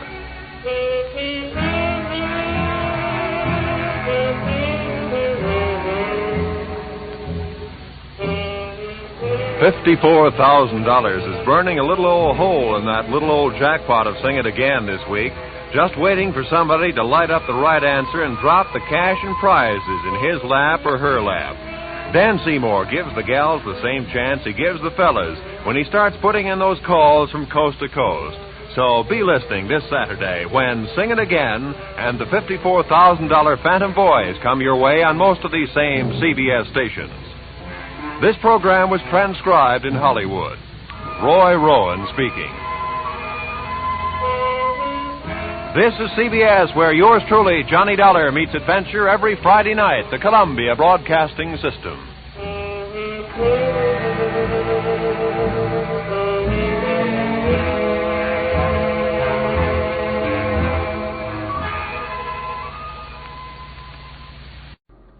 Welcome back. I was wondering where he got an insurance license.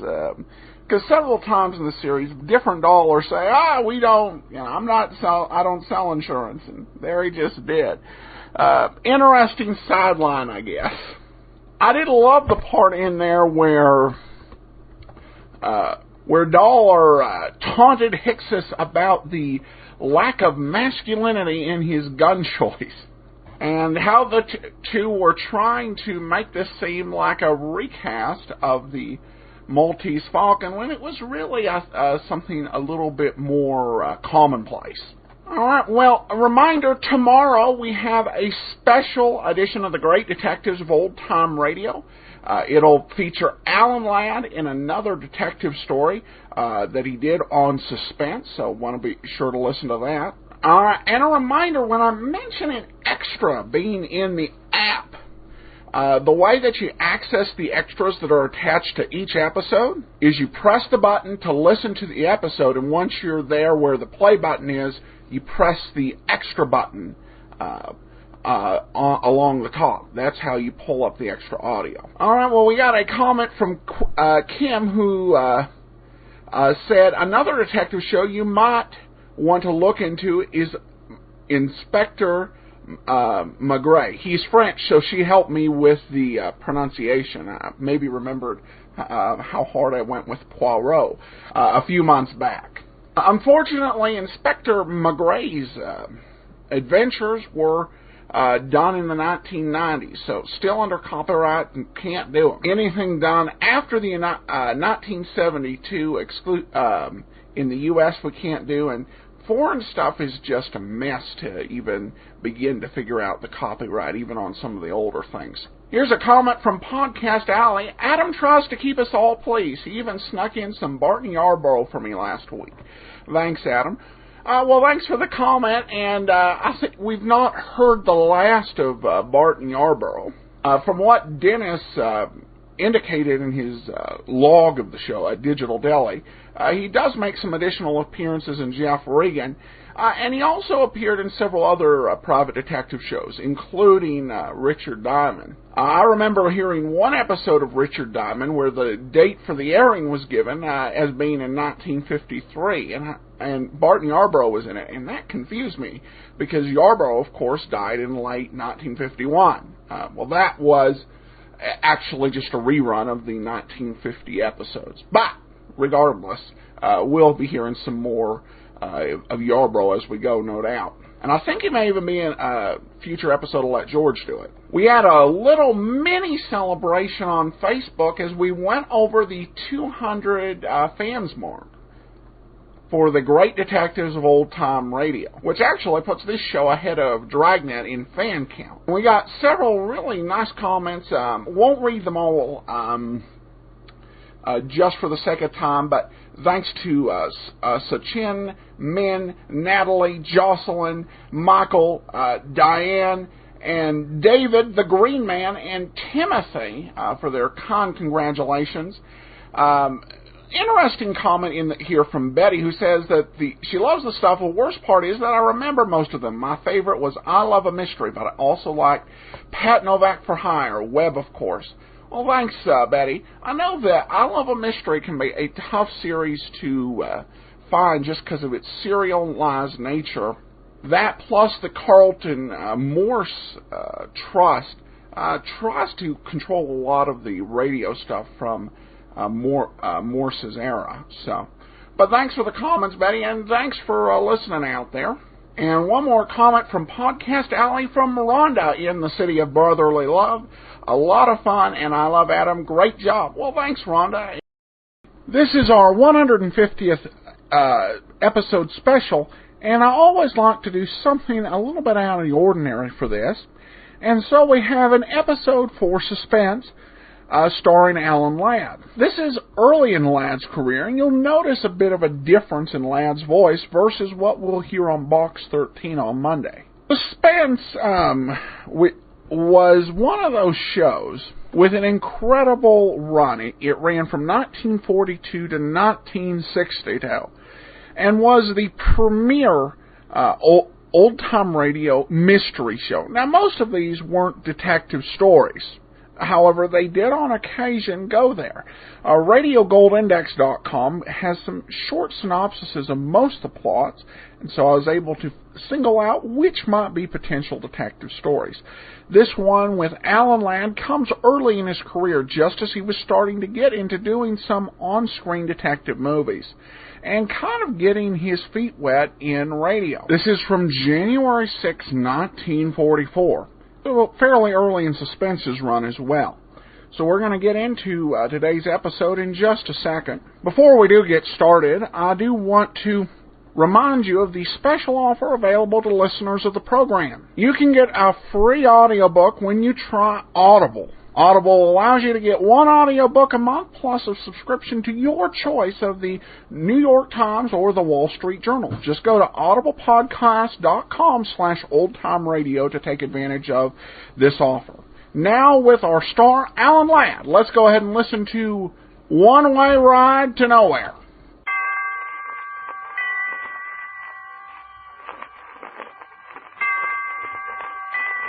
Roma Wine presents Suspense.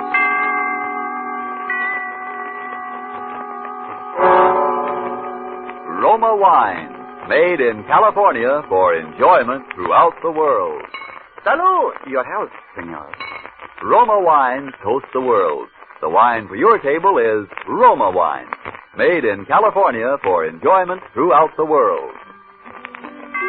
This is the man in black, here for the Roma Wine Company of Fresno, California, to introduce this weekly half hour of Suspense. Tonight in Hollywood, Roma brings you the young American actor whose sensational rise to stardom has been unparalleled in recent seasons, Mr. Alan Ladd. The suspense play which stars Alan Ladd and which is produced and directed by William Spear is called The One-Way Ride to Nowhere. So with this play, and with the performance of Mr. Ladd as an adventurous young man named Tom Dwyer, Roma Wines again hope to keep you in suspense.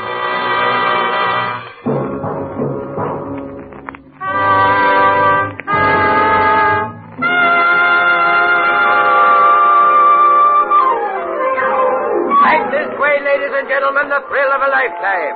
It's safe and sensational, and the price is only a dime. A dime 10 cents for the fastest and the fanciest ride in Ocean City.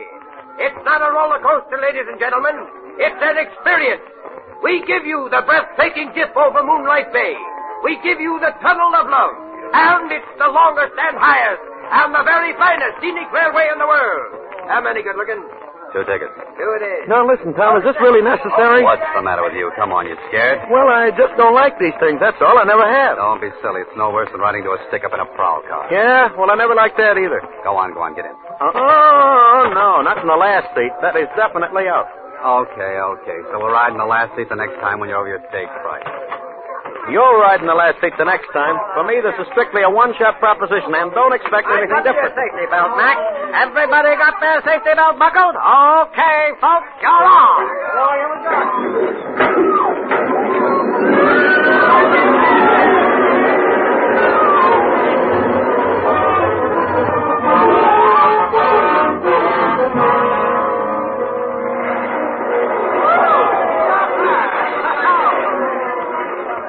Oh. Hey, Tom, are we still alive? Well, can't you tell? All right, folks, who's going to ride again? What do you say, Benny? Want to try it again? Are you crazy? Come on. It'll do you good. Don't tell me. This thing is a menace to health and sanity. What did I tell you? Look, there's a guy passed out back there. Come on, Yeah? snap out of it. Hey, come on, get up, mister. Hey, somebody give me a hand with this guy. Here. Come here, I'll help you. All right, you get his legs. I'll take his head. Oh, I don't know why guys ride this thing if they're going to pull a fade out. Uh-oh. This guy didn't pull any fade out. Yeah, well, he ain't exactly the life of the party. You're right there, pal. He's dead. He's what? He's dead. Holy gee. Well, I better call a boy. All right, folks. You'll just have to step outside the gate, please. I'm sorry, there's been a little accident here. Everybody out, please. Go on, everybody out. What's the matter, Johnny? Guy passed out. The man there says he's dead. Oh, Fred. Every season it's something. Please, folks, outside the gate. Yeah, go on. All right, stand back there. Stand back, everybody. What's the matter, Terry? That guy just died on us. Yeah? How come? I don't know. This man here looked him over. How do you know he's dead? You a doctor? No, officer, but it's not too hard to tell. Where is he? Back in the last seat. Come on, keep the mob outside, will you, Terry? Sure. Come on, break it up now, will you? Break it up. This the guy? Yeah. Looks like it must have been heart failure. It doesn't look to me like heart failure.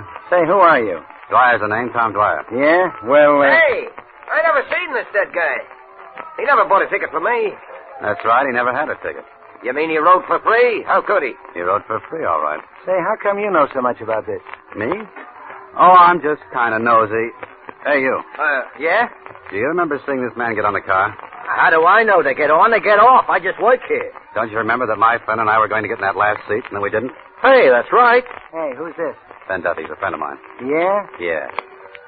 Now, listen. My friend and I were the last ones to get in that car. We were going to take the last seat, and then we didn't. Then the car pulled out. And when it pulled out, that last seat was empty. Hey, that's right. That last seat was empty. This dead guy never even got on the car. Yeah. Now you're getting someplace. All right, Dick Tracy, I'm listening. A roller coaster car starts out from this platform all hunky-dory and rips around the tracks about 90 miles an hour. And when it gets back here, there's a dead guy on it that wasn't on it when it started. How do you think he got on there? Dropped out of the sky? Well, figure it out for yourself, pal. If he wasn't in the car when it started, then someplace along the line he was dumped on it. And guys who have been dumped are generally guys who have been murdered.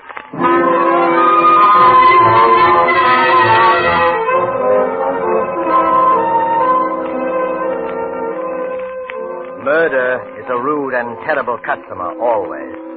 But seldom indeed has this unwelcome guest intruded more incongruously than on this particular evening when he chose to be the extra passenger on a roller coaster ride. Alan Ladd is our star of suspense in Robert L. Richards' story, A One-Way Ride to Nowhere.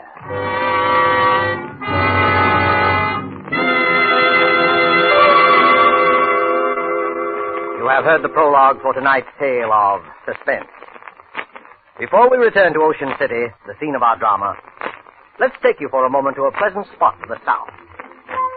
Where are we now? Along the Caribbean, looking into a smart cafe. Capitan! Capitan! Si, senor. You have a fine port wine? I should like something special. Perhaps you, si, senor. Imported from California, a wine excellent. Roma, California port. It's true that in many countries of the world, distinguished Roma wines are imported. Red wines, white wines, dessert wines, sparkling wines. Prized and enjoyed by wine lovers of these countries as rare delights. In many parts of the world, it's been discovered that our own California's sun and soil, plus the skill of Roma's vintners, are to be thanked for some of the truly fine wines.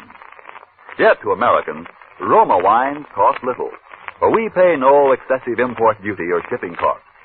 Yes, you can serve Roma wines often and proudly to your most knowing, most critical guests. For Roma wine is America's largest selling wine, and at only a few cents a glass. Why not let Roma wines add their delight to your family meals and your family's enjoyment? Buy wine tomorrow and specify Roma, R-O-M-A, made in California for enjoyment throughout the world. And now it is with pleasure that Roma Wines bring back to our soundstage Mr. Alan Ladd in The One-Way Ride to Nowhere, a tale well calculated to keep you in suspense.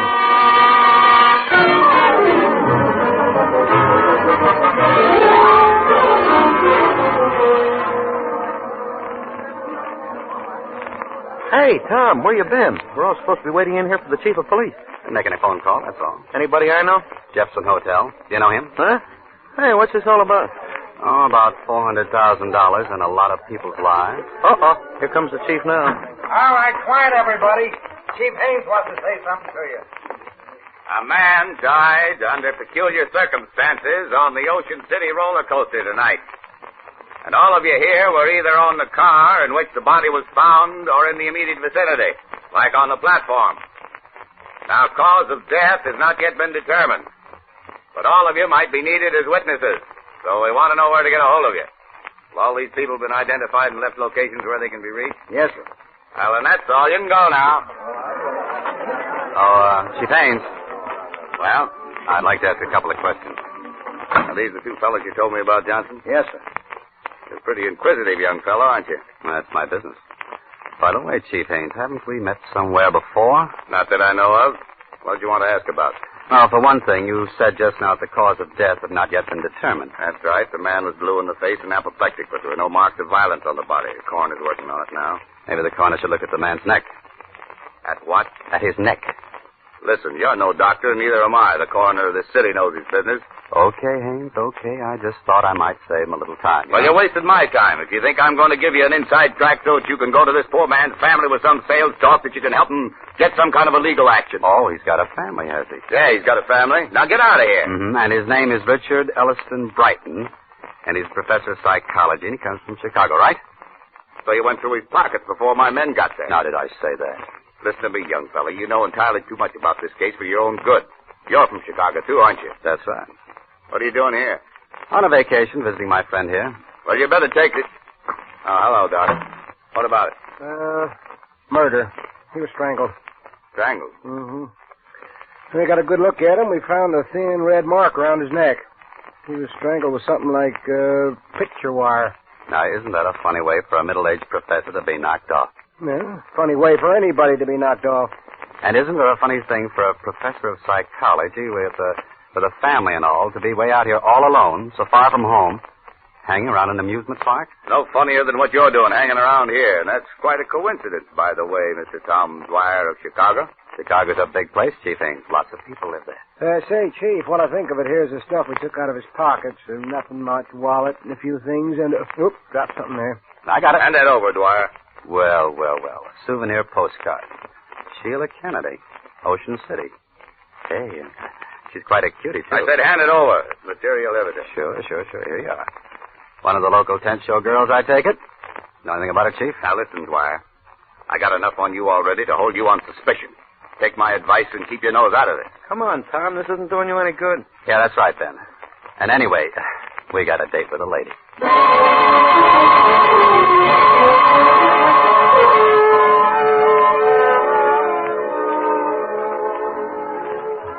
They're lovely. They're luscious. They're delightful on the dairy. The most gorgeous girls. Hey, Bart, can we go in now? Yeah, what did she say? What's that? I said, can we go in now? Oh, yeah. Okay, fellas, down there, the second door. I told her about you, and she says it's okay. Thanks. Make it snappy. She goes down in a couple of minutes. They're lovely. They're luscious. Room of her own. Sheila must be all right. Hey, I thought you said this was business. It is. Wait out here, will you, Ben? Oh, so when it's dames, I wait outside. I said this was business.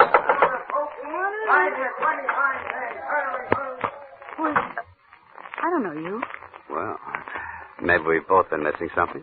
How did you know I came from Chicago? You'd never have got in if you hadn't pulled that. It was a good guess, wasn't it? Well, I don't know you, and I don't want to know you, so beat it. Now, look, Sheila. I didn't come here to cause you any trouble. My name's Tom Dwyer, and Are you going to leave, or do I call the bouncer? Sheila, a man was murdered in the amusement park tonight. Murdered? Well, have you heard? Everybody has, but I didn't know it was... He was from Chicago, too. And, Sheila, he had your picture in his pocket. My picture? That's right. So what? There must be 50,000 old goats from one end of this country to the other with my picture in their pockets. They sell them at the show. How do you know how old he was? I don't. I was only... Professor Brighton didn't come around in the last 2 or 3 days to talk to you about anything, did he, Sheila? No. I don't even know what you're talking about. You got no right to question me. You know what I think, Sheila? I don't know, and I don't care. I think you're in a tough spot and that you'd like to be out of it. Only you don't know quite how. Well, what if I am? Well, maybe I can help you. Nobody can help me. This is murder, Sheila. That's not so good. What's your angle in all this? I wouldn't kid you. I'm a private detective. I make my living in things like this. Aside from that, and as a general rule, I just don't like murder. Listen, mister, what'd you say your name was? Dwyer. Tom to you. All right. I don't know why, but you seem like a nice guy. I am. Wait till you know me better. Might have been nice at that, but keep out of this. It's for your own good. You'll get nothing but grief. What kind of grief? The worst kind there is. You saw what happened to the professor. The poor guy. Get out of the amusement park. Get out of Ocean City and stay out. Thanks, Sheila. Maybe you're right. I know I'm right. But I'm in kind of deep already. Is there anything particular I should look out for? Come on, Sheila, you're on. Okay. Listen, Tom, just remember, that roller coaster isn't the only one-way ride to nowhere around here. One-way ride to nowhere. Hey, you're 10 for 25, man. Who's next? 10 for 25. Yeah, what did she mean by that? Was it tip-off, maybe? One-way ride to nowhere, huh? That's what the professor got all right for free, but how? He was dumped on. I still say how. Well, that little problem doesn't bother me, but... The one and only, the bulletproof Hey, listen. automobile Huh? that took 3 men on a Did you hear that? one-way ride Yeah. to nowhere. One-way ride to Gentlemen, nowhere. our Come on. show is about to begin. Hey, I think it's around there to the right. Yeah. Bulletproof automobile. Huh? Where? That tent show next to the roller coaster. Take it easy now. Okay, but And you worry me sometimes. Did you know this thing was here? Well, it wasn't here last week. How am I supposed to know what you want? If you tell a guy something once in a while, it wouldn't... Suppose you never heard of Wires McGuire either. No? Give it. This guy's going into his routine again. Ladies and gentlemen, step right up. Inside you will see the actual bulletproof automobile in which the famous Jarvis gang sped from the scene of the $400,000 Springfield mail robbery, the most daring hold-up in modern times. Now, this is the very limousine in which they were pursued for 50 miles. 3 of them died. The 4th became a raving maniac on that last fatal one-way ride to nowhere. Step right in, ladies and gentlemen, and then show is about to Danny, begin. Benny, now I know I'm right. Is this what you came down here for? Not exactly, but there's been some funny talk lately about this mail robbery job in some funny places. I still don't get it. There were 4 guys in on that. 3 of them dead and the others in the bug house. That kind of closes the books, don't it? I'll give you a little tip, Benny. They never found the money. Huh? And the insurance company's got a standing offer of a 10% reward. $40,000. Step right over, gents. The original bulletproof automobile. Okay, maybe we'll at that. How much? 2 bits apiece. Yeah. Step right inside, gentlemen. Now the car that you see before you. You don't have much business, do you? Hey, what are you, a couple of public accountants? No offense. It just seems too bad. It's a swell exhibit. You're telling me. These hicks down here, they don't appreciate nothing. It must be pretty hard judging what the public would go for. Yeah. I thought this murder automobile would be a sensation, something modern, you know. And my brother found it in a junkyard in Indiana. Cops must have sold it at auction or something. Look, would you really like to get rid of this heap? Like to? Don't worry, I already have. Yeah? Listen, brother, the minute I found out that I had a turkey, I went out and found me a sucker, but quick. Well, how did you find him? Well, I didn't exactly find him. He come by, you see. He's making some sort of a collection for some cop's museum. Capone's bulletproof car, Dillinger's artillery. You know, I got my price, though. Oh. Well, no, isn't that too bad, Benny? Oh, yeah, sure it is. What's too bad about it? Well, to tell you the truth, we're making sort of a collection ourselves for a big New York exhibitor. Sure. I thought maybe we could do a little business. Oh, I'm sorry, mister. I just closed the deal tonight. If you'd only come around just a couple hours sooner, Well, do you suppose this man you sold the car to would be interested in selling at the right price? I don't know. It'd cost you plenty, though. Confidentially, he paid me $1,000 cash. Well, where could we find this guy? Well, he should be here any minute. He's going to pick up the papers and things. Hey, you want to come out and back and wait from there? I was just going to knock off anyway. Well, thanks. You know, I had a hunch maybe I should have held on. How's a guy supposed to know in this crazy business? Here you are. Wow. Quite a cozy little place you got here. That's all right. Sit down. Make yourself at home. Hey, what's that? Huh? Oh, them roller coasters. The tunnel goes right under the floor here. It's enough to drive you nuts. Yeah, I can imagine. That door over there must open up right where the tunnel comes out, huh? I guess it does at that. I never looked. It's all nailed up. Hey, there used to be another wing on this building in the old days, wasn't there? That was the door to it. It might have been. Yeah, I guess it was. Say, does this Mr. The guy I sold the car to, McGuire. McGuire. Yeah. Oh. Does he have sort of a business manager with him or anybody like that? Well, he's had a couple of guys with him once in a while. I really didn't pay no attention. I suppose he's been hanging around here fairly steady the last few days, huh? Well, in and out, you know. He ought to be here any minute. Oh, here he is now. Yet I don't. Hello, Mr. McGuire. We was just talking about you. Yeah? Who was? Me and these 2 gentlemen. They want to see you about... Was this the guy that came to see you, Sheila? I don't know. Sure I am, Sheila. Come on, tell him. Well, I guess that's him. Okay. You can run along to the hotel, honey. Ed, listen. Please don't. Do like I tell you. Harry, you stay here with me. Okay, Ed. I got all your papers and things, Mr. McGuire. Everything's here in this envelope. Thanks. And what you 2 fellas want to see me about? Just a little business proposition. My name's Tom Dwyer, and this is Ben Duffy. Hiya, Mr. Ed McGuire. Pleased to meet you. You can beat it now, Ferreira. We'll take care of everything. Okay. Well, so long. So long. Watch the door, Harry. Now, what's your proposition? Well, I understand you bought Ferrara's car. That's right. You interested in used cars? Some used car. How interested? Enough to make an offer. Your friend here in on the deal? No, he just came along for the ride. Well, I got a partner. Well, where do we find him? We don't. He'd have to come here. And we'd have to send somebody after him. Somebody like your friend. Okay. Now, listen, Tom, I don't... What's his name and how does my friend find him? Name is Johnson. George Johnson. He's at 2854 Drexel Boulevard. Just tell him I sent you. Tom, I don't think I ought to leave. Take it easy, then. And while you're out, I wish you'd do something for me. First. What? Pick up my mail. It won't be out of your way. Your mail? Yeah, that's right. Do that first. I'm expecting a very important special delivery, and I want you to stop by the Jefferson Hotel, where I'm staying. And ask for a bellhop named Ted Martin. He takes care of all my stuff. The Jefferson? That's right. And be sure to see Ted Martin. He's the only one who can help you, so ask the clerk for him. Hurry back to him. Ted Martin, Jefferson. Well, okay. You want me to go, Ed? No, you stay here. And now that he's out of the way, what do you know? Enough? You're a pretty bright boy, aren't you? You gonna talk? Why not? I know, for instance, why you bought that car. I think you know too much. Let me handle this. Keep talking, bright boy. After that Springfield mail job, nobody ever found the money. $400,000 is a lot of letters. And you think it's still somewhere in that car. Did you figure it out all by yourself, or did you get a tip when you were in the federal pen, along with Duke Jarvis? You know any more good answers, bright boy? Sure. I come from Chicago. I know that around there you got a nickname, and they call you Wires. I told you knew too much. Mm-hmm. On account you got a reputation for being very handy at disposing of troublesome guys with a length of picture wire twisted around the neck. Have you any idea what you just talked yourself in for, bright boy? I know what I'll talk you in for if you don't play ball. Well, now, what do you think of that? I think we're wasting time. Listen, McGuire. I not only know how you killed Professor Brighton, I know why. Sure you do, bright boy. Sure you do. You think I'm kidding, huh? Professor Brighton was a psychiatrist.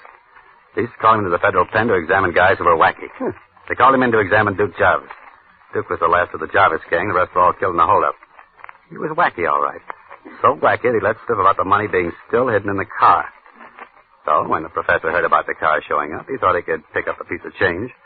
The poor guy, only you caught up with him first, huh? You've got it all figured out, haven't you? Yeah. All but one thing.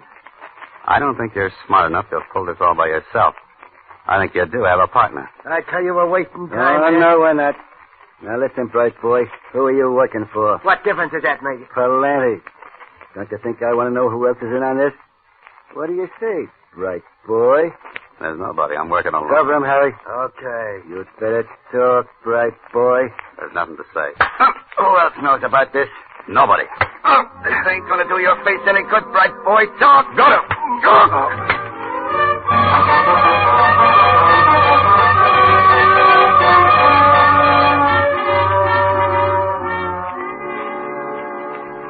Watch him, Harry. I think he's coming out of it again. Yeah, this ain't getting us no place. Suppose his pal comes back. He'll never come back. By the time he finds out there ain't no such guy as George Johnson. Take a look, Harry. It's me. It's Chief Haynes, Ed. Okay, open up. Hey, I thought I told you. How did he get here? He walked in. He knows plenty. How much? The work. We've been trying to sweat out of him who he's working for. Haynes. I know I've seen you before. Your picture. You were a guard at the federal pen when Jarvis and McGuire were there. That's how you heard about the money. When McGuire came down here, he had to play ball because you were chief of police here. He's got to go, McGuire. Sure, I know. So we give him the business and dump him out of the side door there into the roller coaster like we did the Puff. Are you crazy? You can't get away with two jobs like that the same night. So what do we do? Anything. Dump him in the bay. Make it look like an accident. Anything. Hey, there's an idea. Don't try to get fancy about it this time. But you just gave me quite an idea, Haynes. Quite a good idea.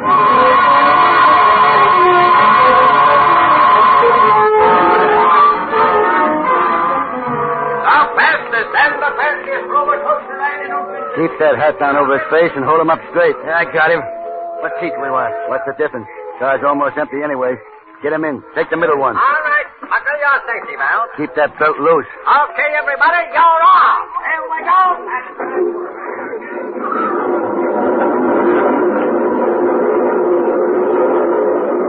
Going into the tunnel now. Tie his hands and feet while we're in the dark. Yeah, I'm doing it now. Got the search weights on him? Yeah, around him.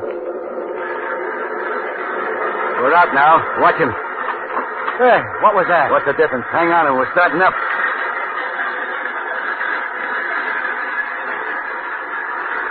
We're coming to the top.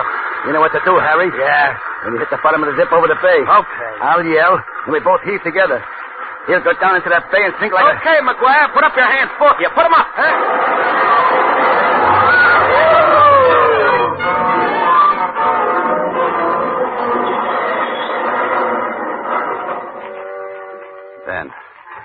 Then you made it. Tommy, you okay? Yeah, sure. What do you think you're doing here? The federal pinch, McGuire. I'm Ted Martin, Department of Justice. Staying at the Jefferson Hotel. Get it, McGuire? Hey, Tom, you ought to get to a dock. No, I gotta get down to the police. Hey, Ted. Ted, listen, never mind about these guys. Get Haynes, chief of police. We got a couple of men down there already, Tom. When you phoned, I figured you might get mixed up with him. We've had our eye on the chief for quite a while. Well, I'll see you later. So long. Thanks, Ted. Hey, you were taking an awful chance, Tom, playing so cagey. Well, I had to be sure first. If that dame hadn't stuck around and tipped us off, we just about made it when the car went through the tunnel. That, tequila dame, huh? Uh-huh. Say, Ben, I think I got a date with a lady. Oh? So what do I do? Well, I'll tell you. Here's a dime advance out of your $20,000 reward. Go take a ride on the roller coaster.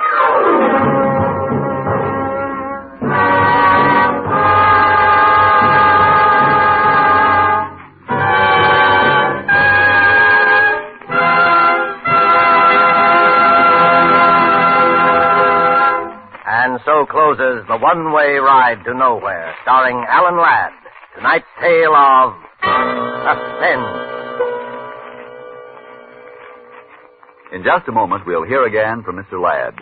First, though, may I pass along this thought.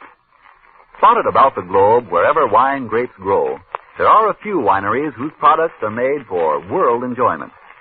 Among such wineries, right here in California, are those of Roma. And we who live in America have the pleasure of enjoying Roma wine at exceptionally low cost.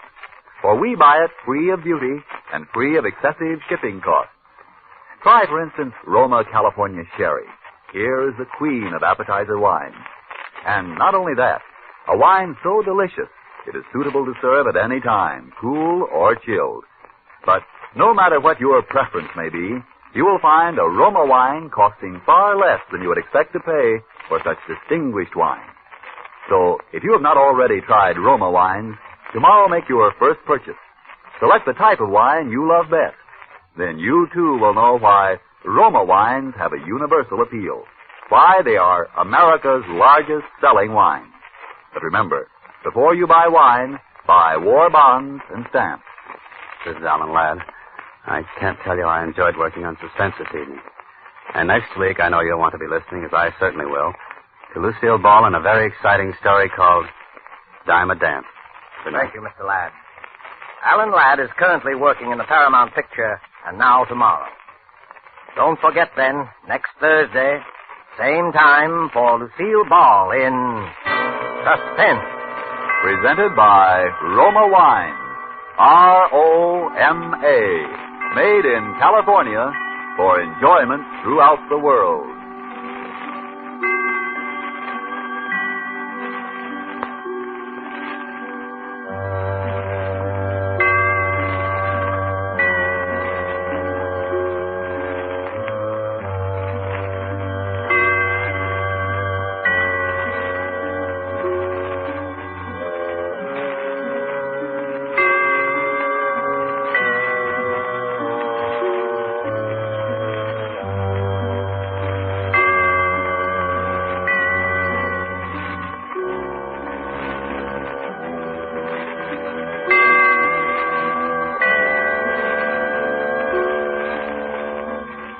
This is the Columbia Broadcasting System. Welcome back. Well, definitely by the time Alan Ladd got to Box 13, he had deepened the tone of his voice. I think that's obvious comparing early Alan Ladd versus the later Ladd. There's a number of reasons for that. I think the big thing was height. He was not a tall man, about 5'5", according to most reports. So I think the deepening of the voice was absolutely critical to his later box office success. But an interesting detective story that was, I think, a nice experiment for Alan Ladd. And I hope you've enjoyed it. We'll be back on Monday with Alan Ladd in Box 13. And be sure to listen in 10 weeks. We're going to have another special, and it is really, really going to be a very special episode. You'll want to listen to it. But from Boise, Idaho, any comments, email to me, box13@greatdetectives.net. Become a fan of the show on Facebook, facebook.greatdetectives.net. And please remember, if you enjoy the show, cast your vote on Podcast Alley, podcastalley.greatdetectives.net. From Boise, Idaho, this is your host, Adam Graham, signing off.